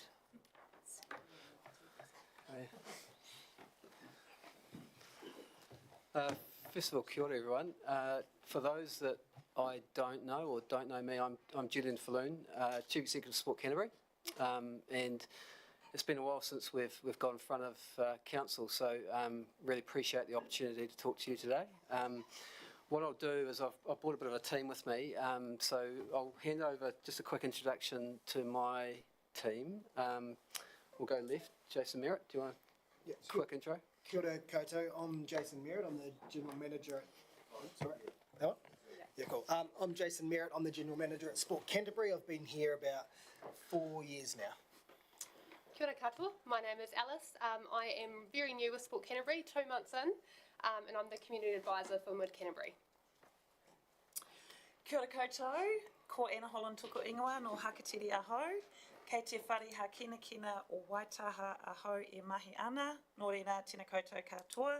Hi, I'm Anna Holland. I have worked for Sport Canterbury for the past just over a year and a half. So there's a couple of this Mid-Canterbury based teams. So what we thought we would do today is quickly give you a bit of an insight in terms of who we are and what we do, and then duck into some of the outcomes that you invest in us to achieve on your behalf from a sport and physical activity perspective. And then I'll hand it over to Anna and Alice around some of the work that they're doing in the community. So I guess first of all, a real acknowledgement and appreciation of the investment that you give into our business to allow us to do the mahi that we do. We've been working in this community for over 30 years, and we'll talk a little bit about one of our longest serving staff members, Janice Cochran, who finished with us earlier in the year as well. So a long relationship, a long period of time where we've been working in your community to get more people more active more often. So the other thing I want to acknowledge also is the relationship that we have with your staff, from Hamish at a chief executive level, to Sarah, to Richard, and also Tony, in terms of the connections that we have with you as a team and a workforce from an operational sense as well, and hugely appreciative of that relationship. What I thought we'd do, Jason, you're going to click through, is I'll just touch on our vision and purpose, really, so it gives you a context for the world that we work and play in. So simple vision, and that's done the test of time over the last sort of 30 odd years that the organisation has been around. So our vision is pretty simple: more people, more active, more often. When we duck down into the nitty-gritty around a purpose statement, that's pretty much our call to action. So in small communities where we get pulled into a whole lot of different conversations around the work that we do, what we seem to always have to come back to is it going to make more engagement in people in physical activity, sport, play and active recreation. So the one thing that we have changed, and we're just the first year into our new strategic plan of a 4-year cycle, is we're trying to position the value of what we do around wellbeing of communities in a post-COVID environment, using sport and physical activity, play and active rec to support the wellbeing, especially the mental health of our communities, has been really, really important. So I talk a lot about this purpose with our team, is that if it's not talking to that, we don't get involved with, because community organisations like ourselves get pulled and torn into a whole lot of different conversations, but at the end of the day, that's what the team is employed to do. That's the purpose that we strive to achieve every single day.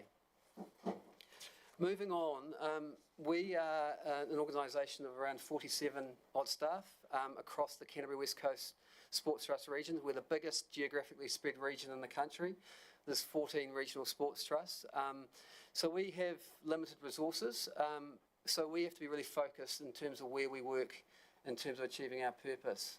So we're moving more into engaging, and Anna will talk about some of the schools that we work with in terms of healthy active learning, but the mandate given from government, it's trying to work with communities who are not participating. And that first bullet point up there around Māori and Pacifica, women and girls, people with disabilities, and those from deprived communities are traditionally cohorts of our community that are not doing enough activity, they're not doing anything. So we're channeling our resources into activating those aspects of our community. I'll touch a little bit at the moment, in a minute, around why we focus on primary school age group in terms of tamariki and rangatahi. Again, there's some reasons for that, which I'll touch on in a minute. And also, in terms of an ageing population that we all know about, we focus on young people purely from the perspective if we can engage at early stages and give them quality experiences, the long-term sustainable buy-in to being physically active. Whereas if we're starting to change behaviour in older adults, it's a lot more resource intensive and time consuming.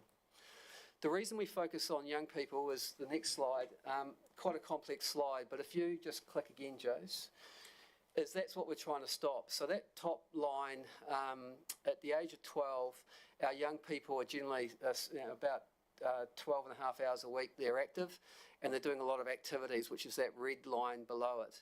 From the age of 12, massive drop-off. So what all our work is really focusing in on around, especially tamariki and rangatahi, is keeping that line at best stable, if not going up, and continuing to go up, or not dropping. So it's quite a simple rationale why we focus a lot of our time, energy and resources into tamariki at a primary school, because they're doing a lot. We want them to have quality experiences, and we want them to continue to be active and stop that drop off into that teenage age group. I thought just touch on, it was really important for Alice and Anna to join you today. Thank you for Liz and Hamish who attended Jan's farewell. She really appreciated that night when we farewelled her. But a long-serving staff member, 30-year career working in this community, and I think, as I said on the night, is that the fact that Jan was able to evolve and develop with the organisation and with our community was really appreciative, and she really valued representation from the Ashburton District Council at her farewell after 30 long years. And that's why it's really important for you to put a face to the name in terms of Alice and Anna, who will talk a little bit about their work shortly. In addition to you'll see a lot of our staff out in the community. So as I've sort of said to Hamish on a number of occasions, there's a whole team behind Alice and Anna that are Christchurch based, and then we have a team in Timaru who are delivering secondary school events into your community. So you'll see in different capacities our team either supporting Alice and Anna do the mahi that they do, or they'll be delivering programs and services directly into your community. So you give us great investment, but you also get a team of a dozen odd staff supporting and activating your community too. So you will see a lot of Alice and Anna, but you also see some of our faces cropping up and popping up in different aspects of your community, helping support the work that Alice and Anna do. I'm going to hand it over to Jason now. So obviously we have a contract with you with some specific outcomes, and Jason's going to talk a little bit about that, and then go into a bit more detail around the nature of work we do as well. Thanks. Yeah. So as Julian mentioned, we receive investment from you each year, and we have outcomes that we're seeking to achieve or to support ADC with. And I've just picked 6 here that I'd like to highlight, and Alice and Anna will give some more detail on these as we go. But to highlight some work we've either done together, or to highlight some success that's been achieved in your region. So one of the key objectives with our agreement with you is advocate or support on key strategic issues in regards to physical activities. And last year we supported you in developing your Play Active Rec and Sport strategy, which is now live and up on your website for everyone to see. So that was a great, I guess, partnership we had, or we played a supporting role with you in developing that, and provided our advice and expertise where we could. The second one I'd like to highlight is we have another objective around ensuring the spaces and places in your community meet the needs of all participants. And example of support we've provided here was we provided financial support in your utilisation study you did last year around the physical activity and the sports facilities in Ashburton Council, which again is completed now and is live. Tūmanawa Active Aotearoa is a fund. We, as Sport Canterbury, have approximately $1.5 million a year to distribute across the Canterbury West Coast region, and I'll talk about that and give some examples about that a little bit later. But over the last 3 years, we've invested 180 grand into Ashburton, and I think there's a real opportunity with Alice and Anna to really grow and leverage that fund more moving forward. Celebrating success is another outcome in our agreement, which we're proud of in what we do with the Mid-Canterbury Sports Awards. We've done that for many years now, and again, we've had representatives from amongst this group at the awards over the recent years, which we really appreciate as well, and that's something we'll continue to do, and we really value and want to support and recognise sporting success across your region. Alice will talk a bit more about this growing and developing capability of individuals and organisations shortly, but we'll talk about a health check that we're doing with individual organisations in your region, some sports forums we're going to run, and some coach development work. But a lot of this, I will say, has been in partnership with Richard here as well, who we have these conversations about around who needs help, where should we be supporting, what athletes can we support, etc. So a really good relationship, as Julian alluded to, with your staff. And a new one, which is really cool. So another outcome, number 6, supporting initiatives that increase physical activity. Through Sport New Zealand, we had the opportunity to advocate for some secondary schools to receive significant investment into the physical activity system within the school. So we advocated for Ashburton College, who is actually probably further down the track than every other school we're working with. And what that's led to is 120k a year for 4 years into the school for the school, with the students to develop and create any programs or initiatives they want that's going to shift the dial on physical activity or sport within the school. So that could be anything from employing staff to getting vans through to delivery of new sports or active recreation opportunities within the school. It's entirely up to the school to develop these initiatives with our support. So that's significant investment which we feel will have a real, hopefully sustainable impact on what's delivered or opportunities that are available in Ashburton College. I'll throw to Anna, who will give you a bit of an overview of Healthy Active Learning. Kia ora. So I'm the Healthy Active Learning Facilitator here in Mid-Canterbury. I started this position at the start of last year, so been here just over a year and a half. Healthy Active Learning is a joint initiative between the Ministry of Education, the Ministry of Health and Sport NZ. So our aim is to improve the wellbeing of tamariki and young people through healthy eating, drinking and quality physical activity. So I work with 10 schools in the Mid-Canterbury region, and that looks different in every school, but it's supporting them around the health and PE curriculum space. So like I said, I've only been in this role for just over 1.5 years, but we've achieved some really awesome things in our schools. So some things we have been achieving are long-term planning with staff, supporting teacher capabilities, observing and modelling numerous quality PE lessons, running PD sessions for the staff on new resources or what quality PE might look like, some successful Te Manawa applications. So they have been, I've had 4 schools that have been successful with that, and there has been getting new gear in the school, setting up play pods. The Ashburton Intermediate was successful. We got a whole storage unit of stuff put over at McLean's Island McLean's Park, because they're, with new builds and that in their school, they all go over there for their play breaks. So getting some good gear and stuff that they can use over there. Planning and presenting full day hui for our school lead teachers and principals to attend. So they can be influenced for the change in their schools, helping and supporting school events, challenging traditional events and making these enjoyable for all tamariki, offering and working alongside staff one-to-one where support is given to help enhance what they might be doing in the health and PE space currently. Working alongside PALs, which are physical activity leaders that we have in all 10 schools that have been to a day's training with us, and then they go back into their schools and help run physical activities through their break times. We ran an expo alongside Joe from Kai for Kids back in March, and we held that at the EA Network Centre. So that was all 10 schools working collaboratively with quite a heap of community organisations as well. So that was ran by the tamariki for the tamariki within our community.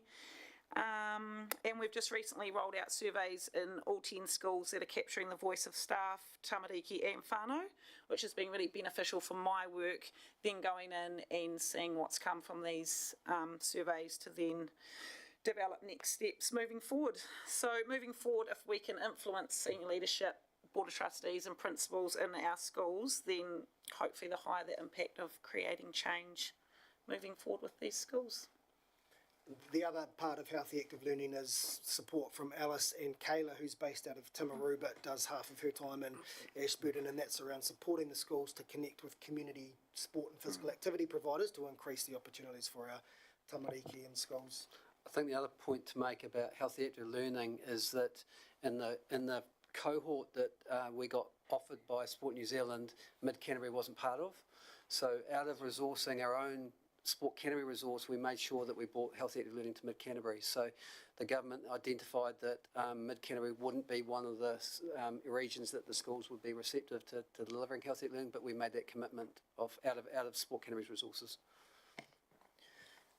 Alongside healthy active learning in the tamariki space, we've got an initiative around play, and that is around increasing play for tamariki, as you might have guessed.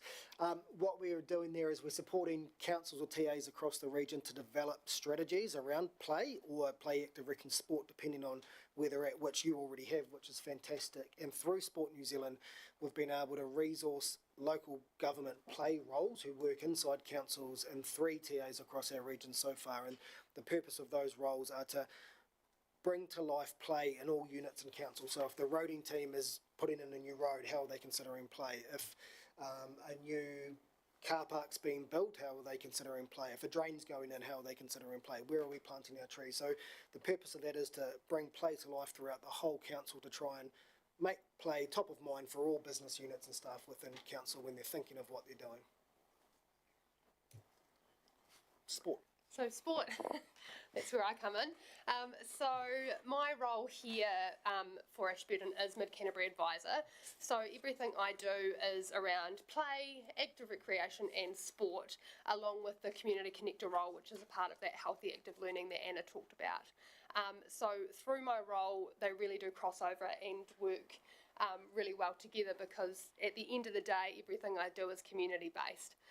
So as Jason talked about, we've got a large team that are able to support me in that space, but I'm the one who's here on the floor, who lives in the community, who have children who go to school in the community, play in the streets, play in the parks. So I have a really good understanding of our community needs, and I'm here to hear them and to experience them through bumping into someone in the cafe and that side of things. And then from that point, I can take it to the wider team to support me in that space. So the work we're doing through sport here in Mid Canterbury at the moment, Balance is Better, that's an initiative that really just works at keeping young people in sport. So there's 9 strategies behind it, but at the end of the day, it focuses on that diagram that you've seen, that drop off for rangatahi, and how that really does drop down when they get to that school age. So this approach to sport is about keeping kids invested and involved in sport, so they build those healthy habits to last them through to adulthood and further on. Capacity and capability building. So that's something we're doing at the moment with sports clubs, where we're doing what we're calling a health check. We're at stage 1 for the Mid Canterbury region at the moment, which is just identifying the sports organisations, the RSO or NSOs, that require potentially that health check. What that entails is we will go into a sport organisation, have a deep dive into their business, and see where we can support them. So if their numbers for their club has grown, but they're still sitting at the same income, or whether they're dropping off in numbers, but they've still got all of these amazing capabilities to take more people on in that sport, we're helping them look at their sport and go, what can we do? Where can we fit into this space to make sure that your sport is going to flourish? Coach development, so we're currently at Sport Canterbury in the process of employing a new person who will sort of take this lead role in coach development, and they will be able to supply our region with coach development opportunities for all sports clubs. So in my role in that space, I'll be identifying those clubs through my relationships I'm currently building with all the sports organisations in the area. They'll be able to come to me and say, look, we've got this new coach, she's really enthusiastic but doesn't have all the skills, and then we would arrange for coach development opportunities to occur down here, so we can build up our coaches. The Mid Canterbury Athlete Development, as you'll see there next on the list, is currently a program that we're doing that is working with young talented athletes. It's giving them opportunity and facility to improve in their chosen sport. We've got about 10 Mid Canterbury athletes at the moment, 2 Methven, 1 Dorrie, who are really at the peak of their sporting opportunities in Mid Canterbury, and we're facilitating them with an opportunity to work on their sport, improve their sport through strength and conditioning, through mental health strengths, through nutrition guidance. So we're really giving them the best opportunity to go forth and do well in their sport. And that's something we're going to continue on doing. And the other part we're working on in the rangatahi spaces, and we're clearly hearing that sport is great, but it's an and active recreation for those who don't see sport as a vehicle for them to participate. So how are we providing some less traditional activities for those who want to participate in physical activity but might not want to compete, or they might want to do something socially with their friends? So it's not one or the other. We're really clear that sport is great and sport has great outcomes, but sport is not for everyone. So how do we support those who want to do something different? And Mana Toi here is what you see up there, and that's all about getting youth voice to inform the type of opportunities that are available to them. So we're really big on youth informing our active rec and sport initiatives that we're delivering. And as Alice said, the capacity and capability building thing is something that we're doing right across the sector, not just for sport. So we're working on building the capability of those, I guess, alternative providers as well, to make sure they're providing the best opportunities for rangatahi as well. I touched on Tū Manawa Active Aotearoa before, but I do see this as a big opportunity for Mid-Canterbury, particularly with 2 staff now based here, really embedded into the community. So we've got $1.5 million a year, essentially to give out to increase the participation for tamariki and rangatahi. So if it directly leads to physical activity or sport opportunities, it can be funded, focused on the priority communities you see there, and reflected in our strategy of higher deprivation communities, girls and young women, and disabled children and young people. So this has been the investment into Ashburton Council over the last 3 years. I've given a couple of examples down the bottom there. So Mid-Canterbury YMCA last year received 20k for some youth engagement projects. 4 of Anna's Healthy Active Learning Schools plus an additional one received funding, and EA Networks received 3k for some play activation opportunities as well. So again, I think through Alice and Anna, this number is definitely going to grow, given the capacity we now have to engage more with the communities in Ashburton and Mid-Canterbury. And last one, spaces and places is another area. So Ashburton District Council endorsed the Canterbury Spaces and Places plan that was developed in, it says December 2017 on there, and that's a Greater Christchurch approach to spaces and places. So it outlines how we prioritise sport and rec facilities or spaces and places, and what the best practice guidelines are around developing new facilities or spaces and places for sport and rec. So we've got Sean, who some of you will know well, has taken the lead on spaces and places for us. So through Alice, any spaces and places support you need can be discussed and potentially made available as well. So I talked about the sport and rec utilisation study you've done, and Alice is now involved in the skills park conversation that you've got going as well too. So I think the key point from all of it is all of this is available to the Mid-Canterbury region through Alice and Anna. Essentially, they're your conduit to all of the support that you might need. And Julian outlined the number of people we've got working in these spaces who will be present in your region moving forward. Sorry, last one now. Strength and balance we also deliver into Mid-Canterbury too. So that's around inactive adults and adults who are at risk of falling and need to become more active. So supported by ACC, it's all about, our role is about increasing the number and the quality of strength and balance classes available in your region. So we accredit the classes or endorse the classes, so they're accredited providers, which are then, I guess, an ACC accredited class. So we're doing well there. I'll say our numbers are really increasing and growing in the strength and balance across the whole region as well as Mid-Canterbury. Lily works in our strength and balance in Christchurch, but she is coming down for the Falls Prevention Awareness Month next month, and she'll be spending the day at the library, 2 sessions with our community to work on strength and balance testing, which will be free for all those that come along. So she's working with SAPA Mid-Canterbury to do that at the moment. And that's us. Thank you. Great presentation for telling us what you've got going on. I see in the presentation you're looking after the rangatahi and the tamariki, which is the younger ones, and then the older ones who are looking at the preventing the falls, etc. What about that huge group in the middle? And look at your graph where it just, how do you get these people active? in sport. Yeah, so the strategy is quite simple. Is if we can keep that graph plateaued. So I think the other advantage of focusing on our young people is they're accessible through schools. So they're easy to engage, easy to motivate, and the whole strategy is, yes, there's a drop off into adulthood, but if we can get them young, they'll translate and sustain their physical activity participation. So it's strategic in that sense. Not saying that the cohort that you're talking about is not important, but that's where the biggest return on investment will be achieved. Put the mahi in there and it'll flow through. Correct. And through the capacity and capability work that Alice is doing, organisations will be ideally better placed to cater to all cohorts, not just these ones. We're making sure their business and their offerings are sustainable and quality for everyone through the work that we're doing there too. Great. Questions? We've got some lights on. Councillor McMillan. Thank you, through the chair. That was a really good presentation. I just had a couple of questions and a comment. Anna, when you said you go to 10 different schools, are they just Ashburton Township schools? So I have Rakaia, Fearton, Wakanui, Ashburton Intermediate, Tynwald, Hampstead, Netherby, Ellington, yes, Borough and St Joe's. And so do they sign up or is that your capacity? Yeah, that's capacity at the moment. Yeah, okay, thank you.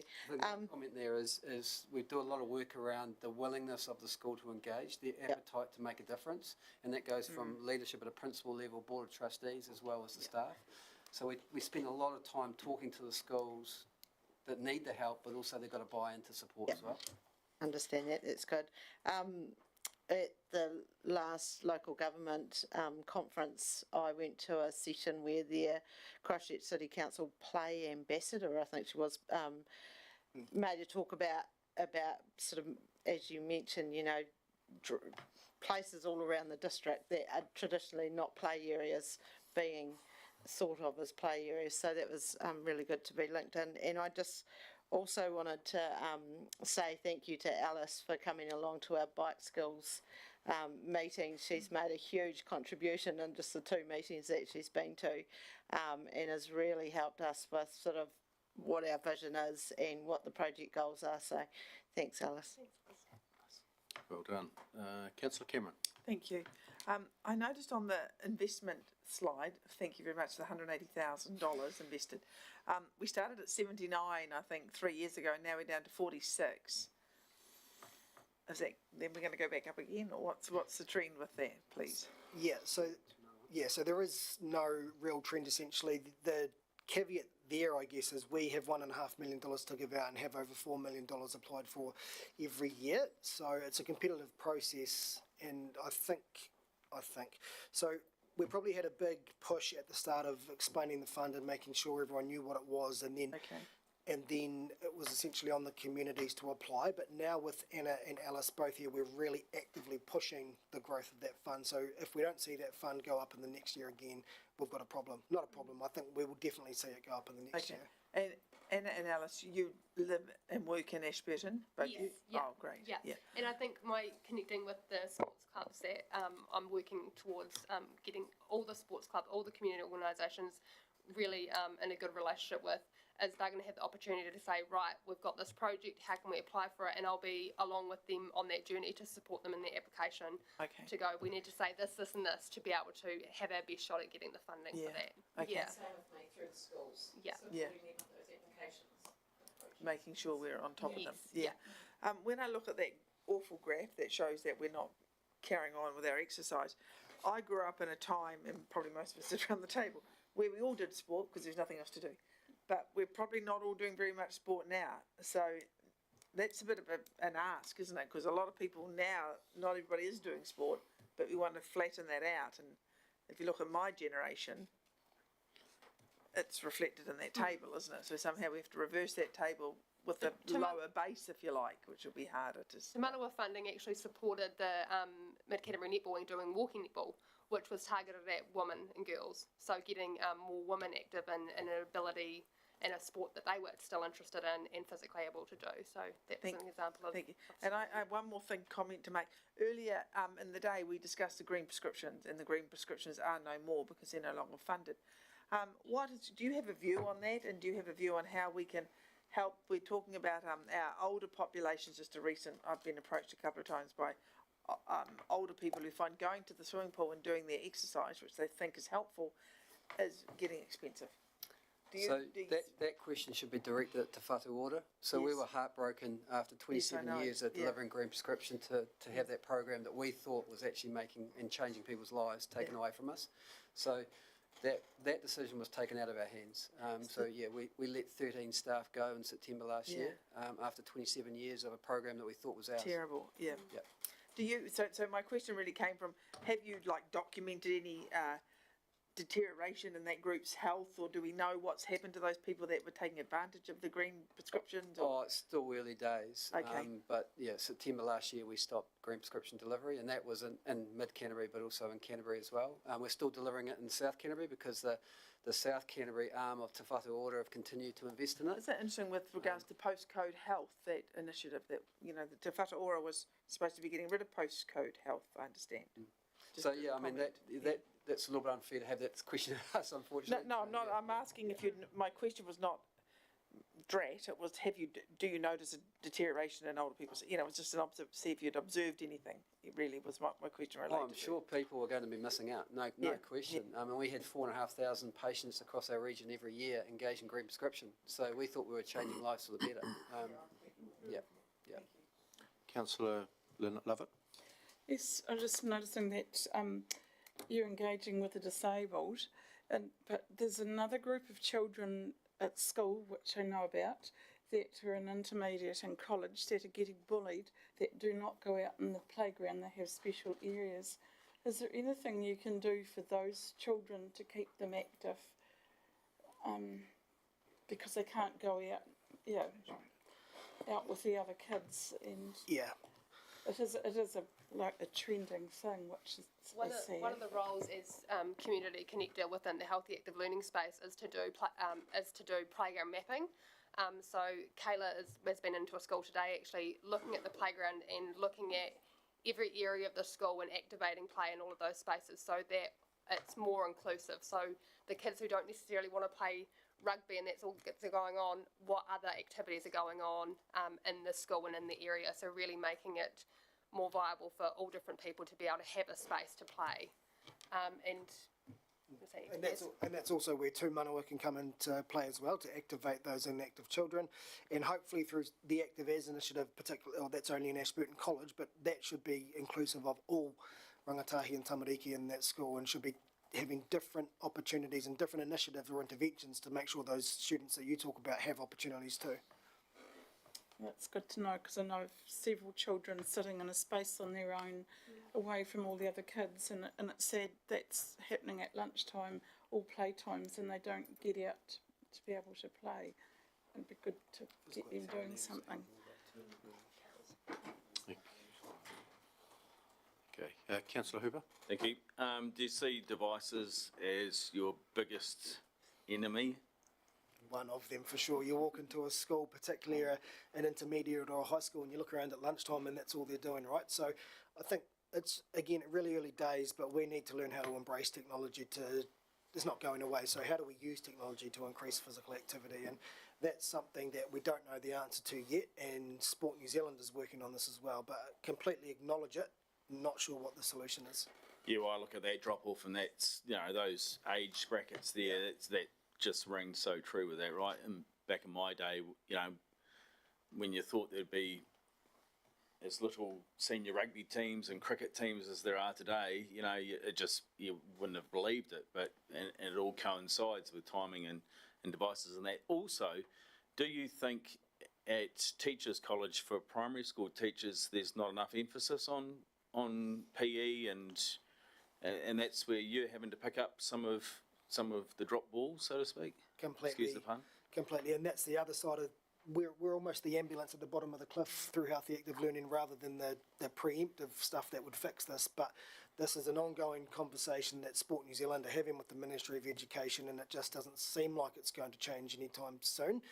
We are advocating as well, but it's ultimately, there's only so much we can do. But I completely agree with that too. It's something like 4 hours across the year that they get around physical education now, training. It's ridiculous. The other challenge around that space is the inability of the Ministry of Education to influence the colleges of education for this conversation. It's up to the individual tertiary organisations to decide on how much they prioritise. It's just ludicrous. Yeah.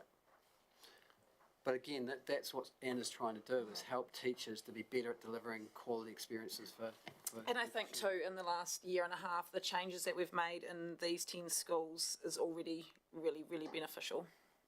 Yeah. No more questions? That's good. Just also, you acknowledge Jan Cochrane, and I also like to acknowledge Jan. I know she's retired and finished, but this is the first time at council we've had a chance to acknowledge her.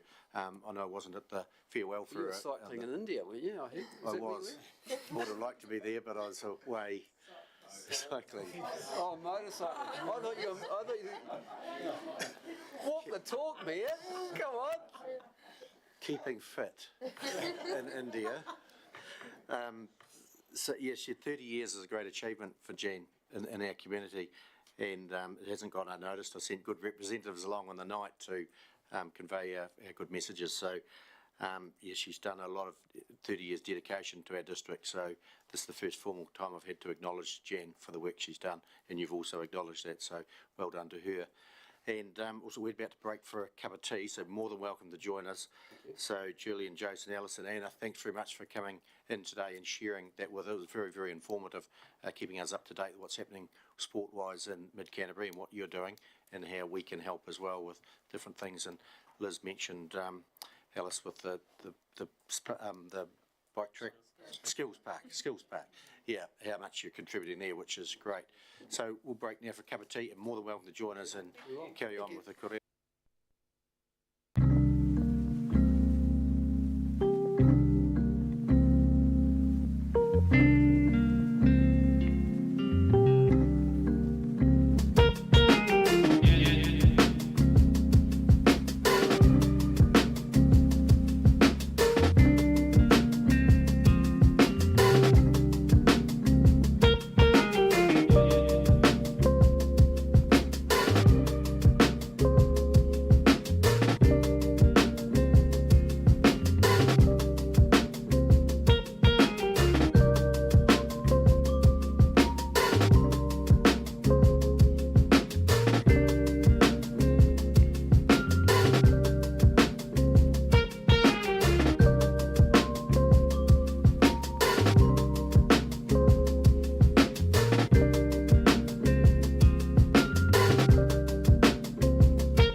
thought it was read. Yeah.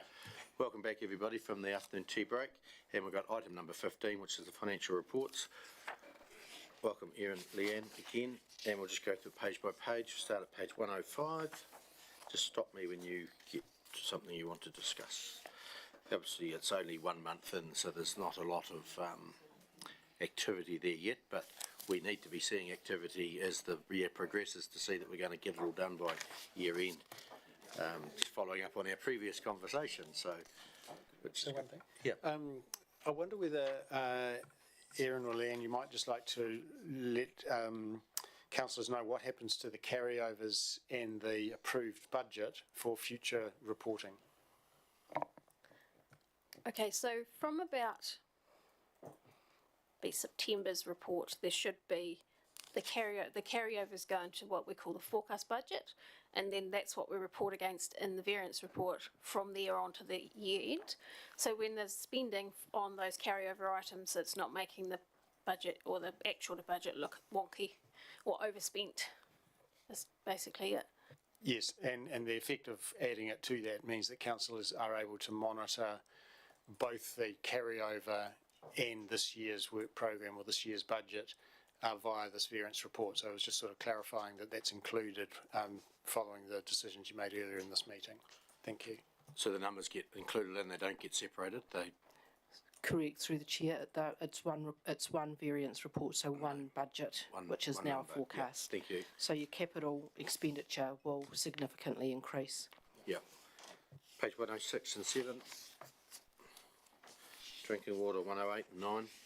Wastewater. Stormwater, stock water 110. Waste recycling, recreation on 113. Recreation, community services and economic development 115.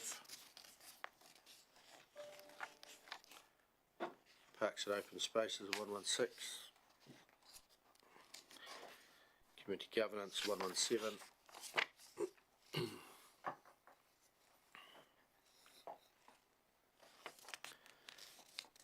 Environmental services 118. Miscellaneous 119. Balance sheet 120. Net debt borrowings 121.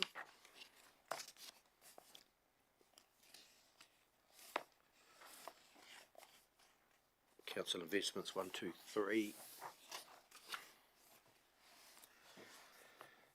Receivables are 124.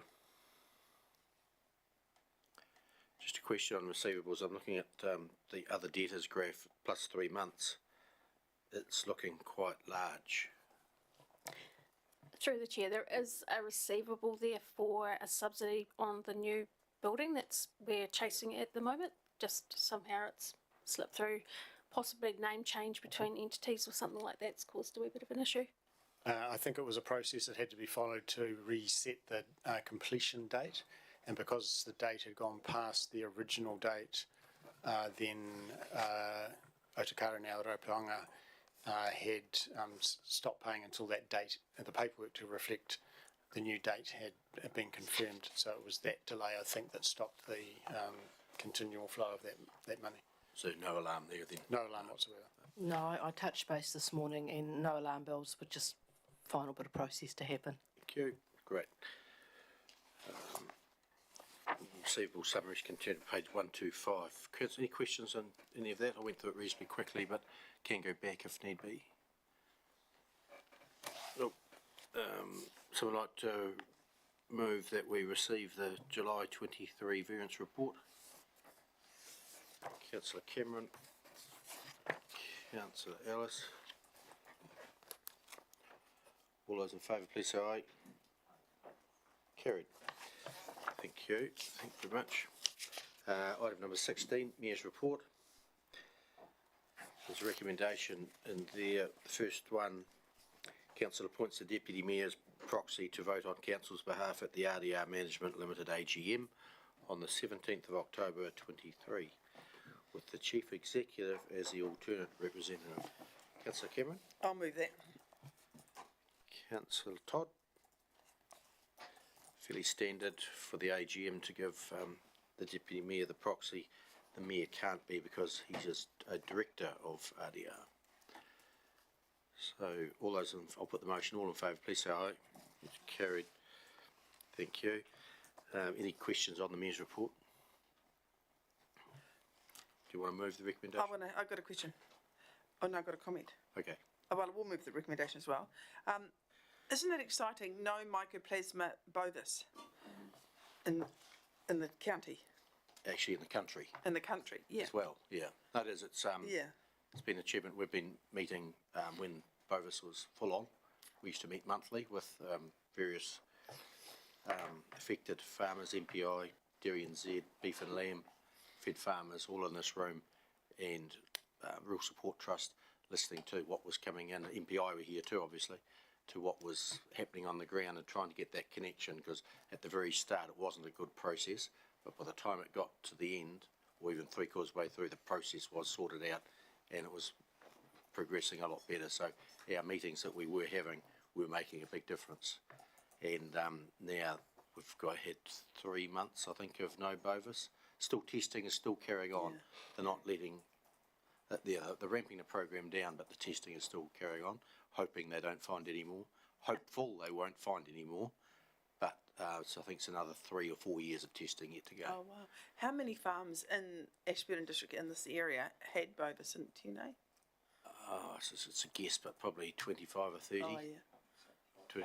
Some 3 times. Yeah. There was a wee pocket around the Wakanui area. Oh, yeah. Which the 3 times came up.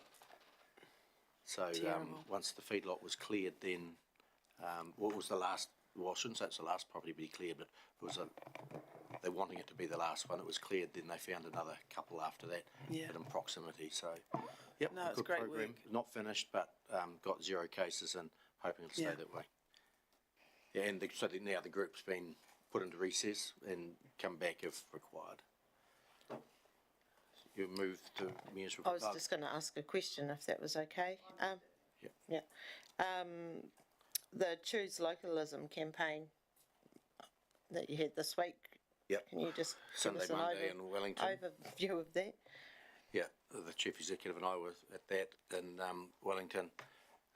What we were focusing on was the future for local government. The 17 recommendations went through there one by one with councils from all over the country, generally mayors, NCEs from all over the country, and we had a facilitated process going through, seeing what you had agreed with, what you didn't, and what you'd leave alone, or want some change on, and put up in coloured fashion on the boards, red, yellow and green on each of the 17 recommendations, and there weren't many all greens. There was lots of reds, lots of yellows, which is orange, just the traffic light system, and lots of greens. So we're not all in agreement on all the recommendations. So now that's all going away to be collated, and in November there's another session to see where it all drops out to. Hamish may like to add more if he wanted to. That's a very good summary, Mr. Mayor. One of the highlights of the days was actually arriving in Wellington on Sunday afternoon. You might remember the wind was blowing. If you think it was blowing down here, you should have tried Wellington Airport. There was a fair bit of oxygen going past when we hopped out of the plane. And in fact, a number of people didn't make the meeting because of that wind. And in fact, I know one of our staff was on a private trip to Wellington and didn't get out of Wellington later that afternoon, early evening. So perhaps we were a bit lucky to get in. But a really good process, I thought the facilitator followed to try and he used some really nice phrases which perhaps serve all of us well through our lives around, strong ideas held lightly, having an open mind, not an empty one, so trying to, yes, of course you will have a view, but trying to consider different perspectives, trying to understand why someone else might see that issue differently to you, and trying to see whether or not your own perspective might change if you followed some of the logic that wasn't where you currently were at. So a pretty decent sort of process, but as the Mayor says, a lot of different views, a lot of consensus on some of those issues will be difficult. but the process itself is underway, and I guess LGNZ are acting on the resolution at their AGM, which was to strive for consensus in relation to those recommendations. So they're doing exactly what the membership asked of them, and that process is underway. There's a further meeting, I think, in early November to try and take some next steps around distilling some of the differences to see whether or not there isn't a consensus position. So that was 75 councils potentially that would be there. And they all had their views. I had my views, which may be different to yours as well. So what the November meeting will collate that, feed it in, and then we'll bring it back to this council to see if where we align with the views of others. So you'll get your opportunity at some stage later this year.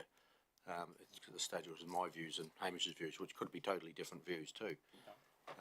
But feeding in the process. Yeah, and the intention of the process is for whatever the next ongoing pieces of work leads us to, if there is a consensus position on some or all of those 17 recommendations, then that becomes part of the local government's position to the incoming government around that review. So if there is consensus, they'll be able to present that to whoever is the next Minister of Local Government and other ministers around this. This might be where there's fertile opportunity for reform / change / new initiatives in the local government space. Councillor Brown? I think, could you tell us a wee bit what's going on with Maxine, Nigel and Lowell regarding historic buildings, historic buildings? 255 Havelock Street. Oh, okay. Yeah, I think I updated you on that last week. Sorry, no, I thought it was more. Yeah, and the newspapers picked up on it since. So, yeah, they come in and shared their views with myself and Councillor Cameron as they approached her first to set the meeting up. And I told them the process of what had happened so far and what was happening. We agreed to disagree. Yeah, it's only that building that we're talking about. Yes. Okay. Yep. Yep. And if I could make one correction, 19th of September, the Brady Rivers Trust Lion Foundation meeting was yesterday. I didn't attend because the RDR meeting went all day, a lot longer than what expected. So we could just remove that one, which was a yesterday meeting, and put RDR down for all day. So Councillor Cameron moved. Could I have a second of the measure? Second. Liz, further discussion? All in favour, please say aye. Against, carried. Thank you. That takes us to the end of the open part of the meeting. So someone like to move that we move into committee? Councillor Brown, Councillor Todd, all in favour, please say aye. Against, carried. Thank you.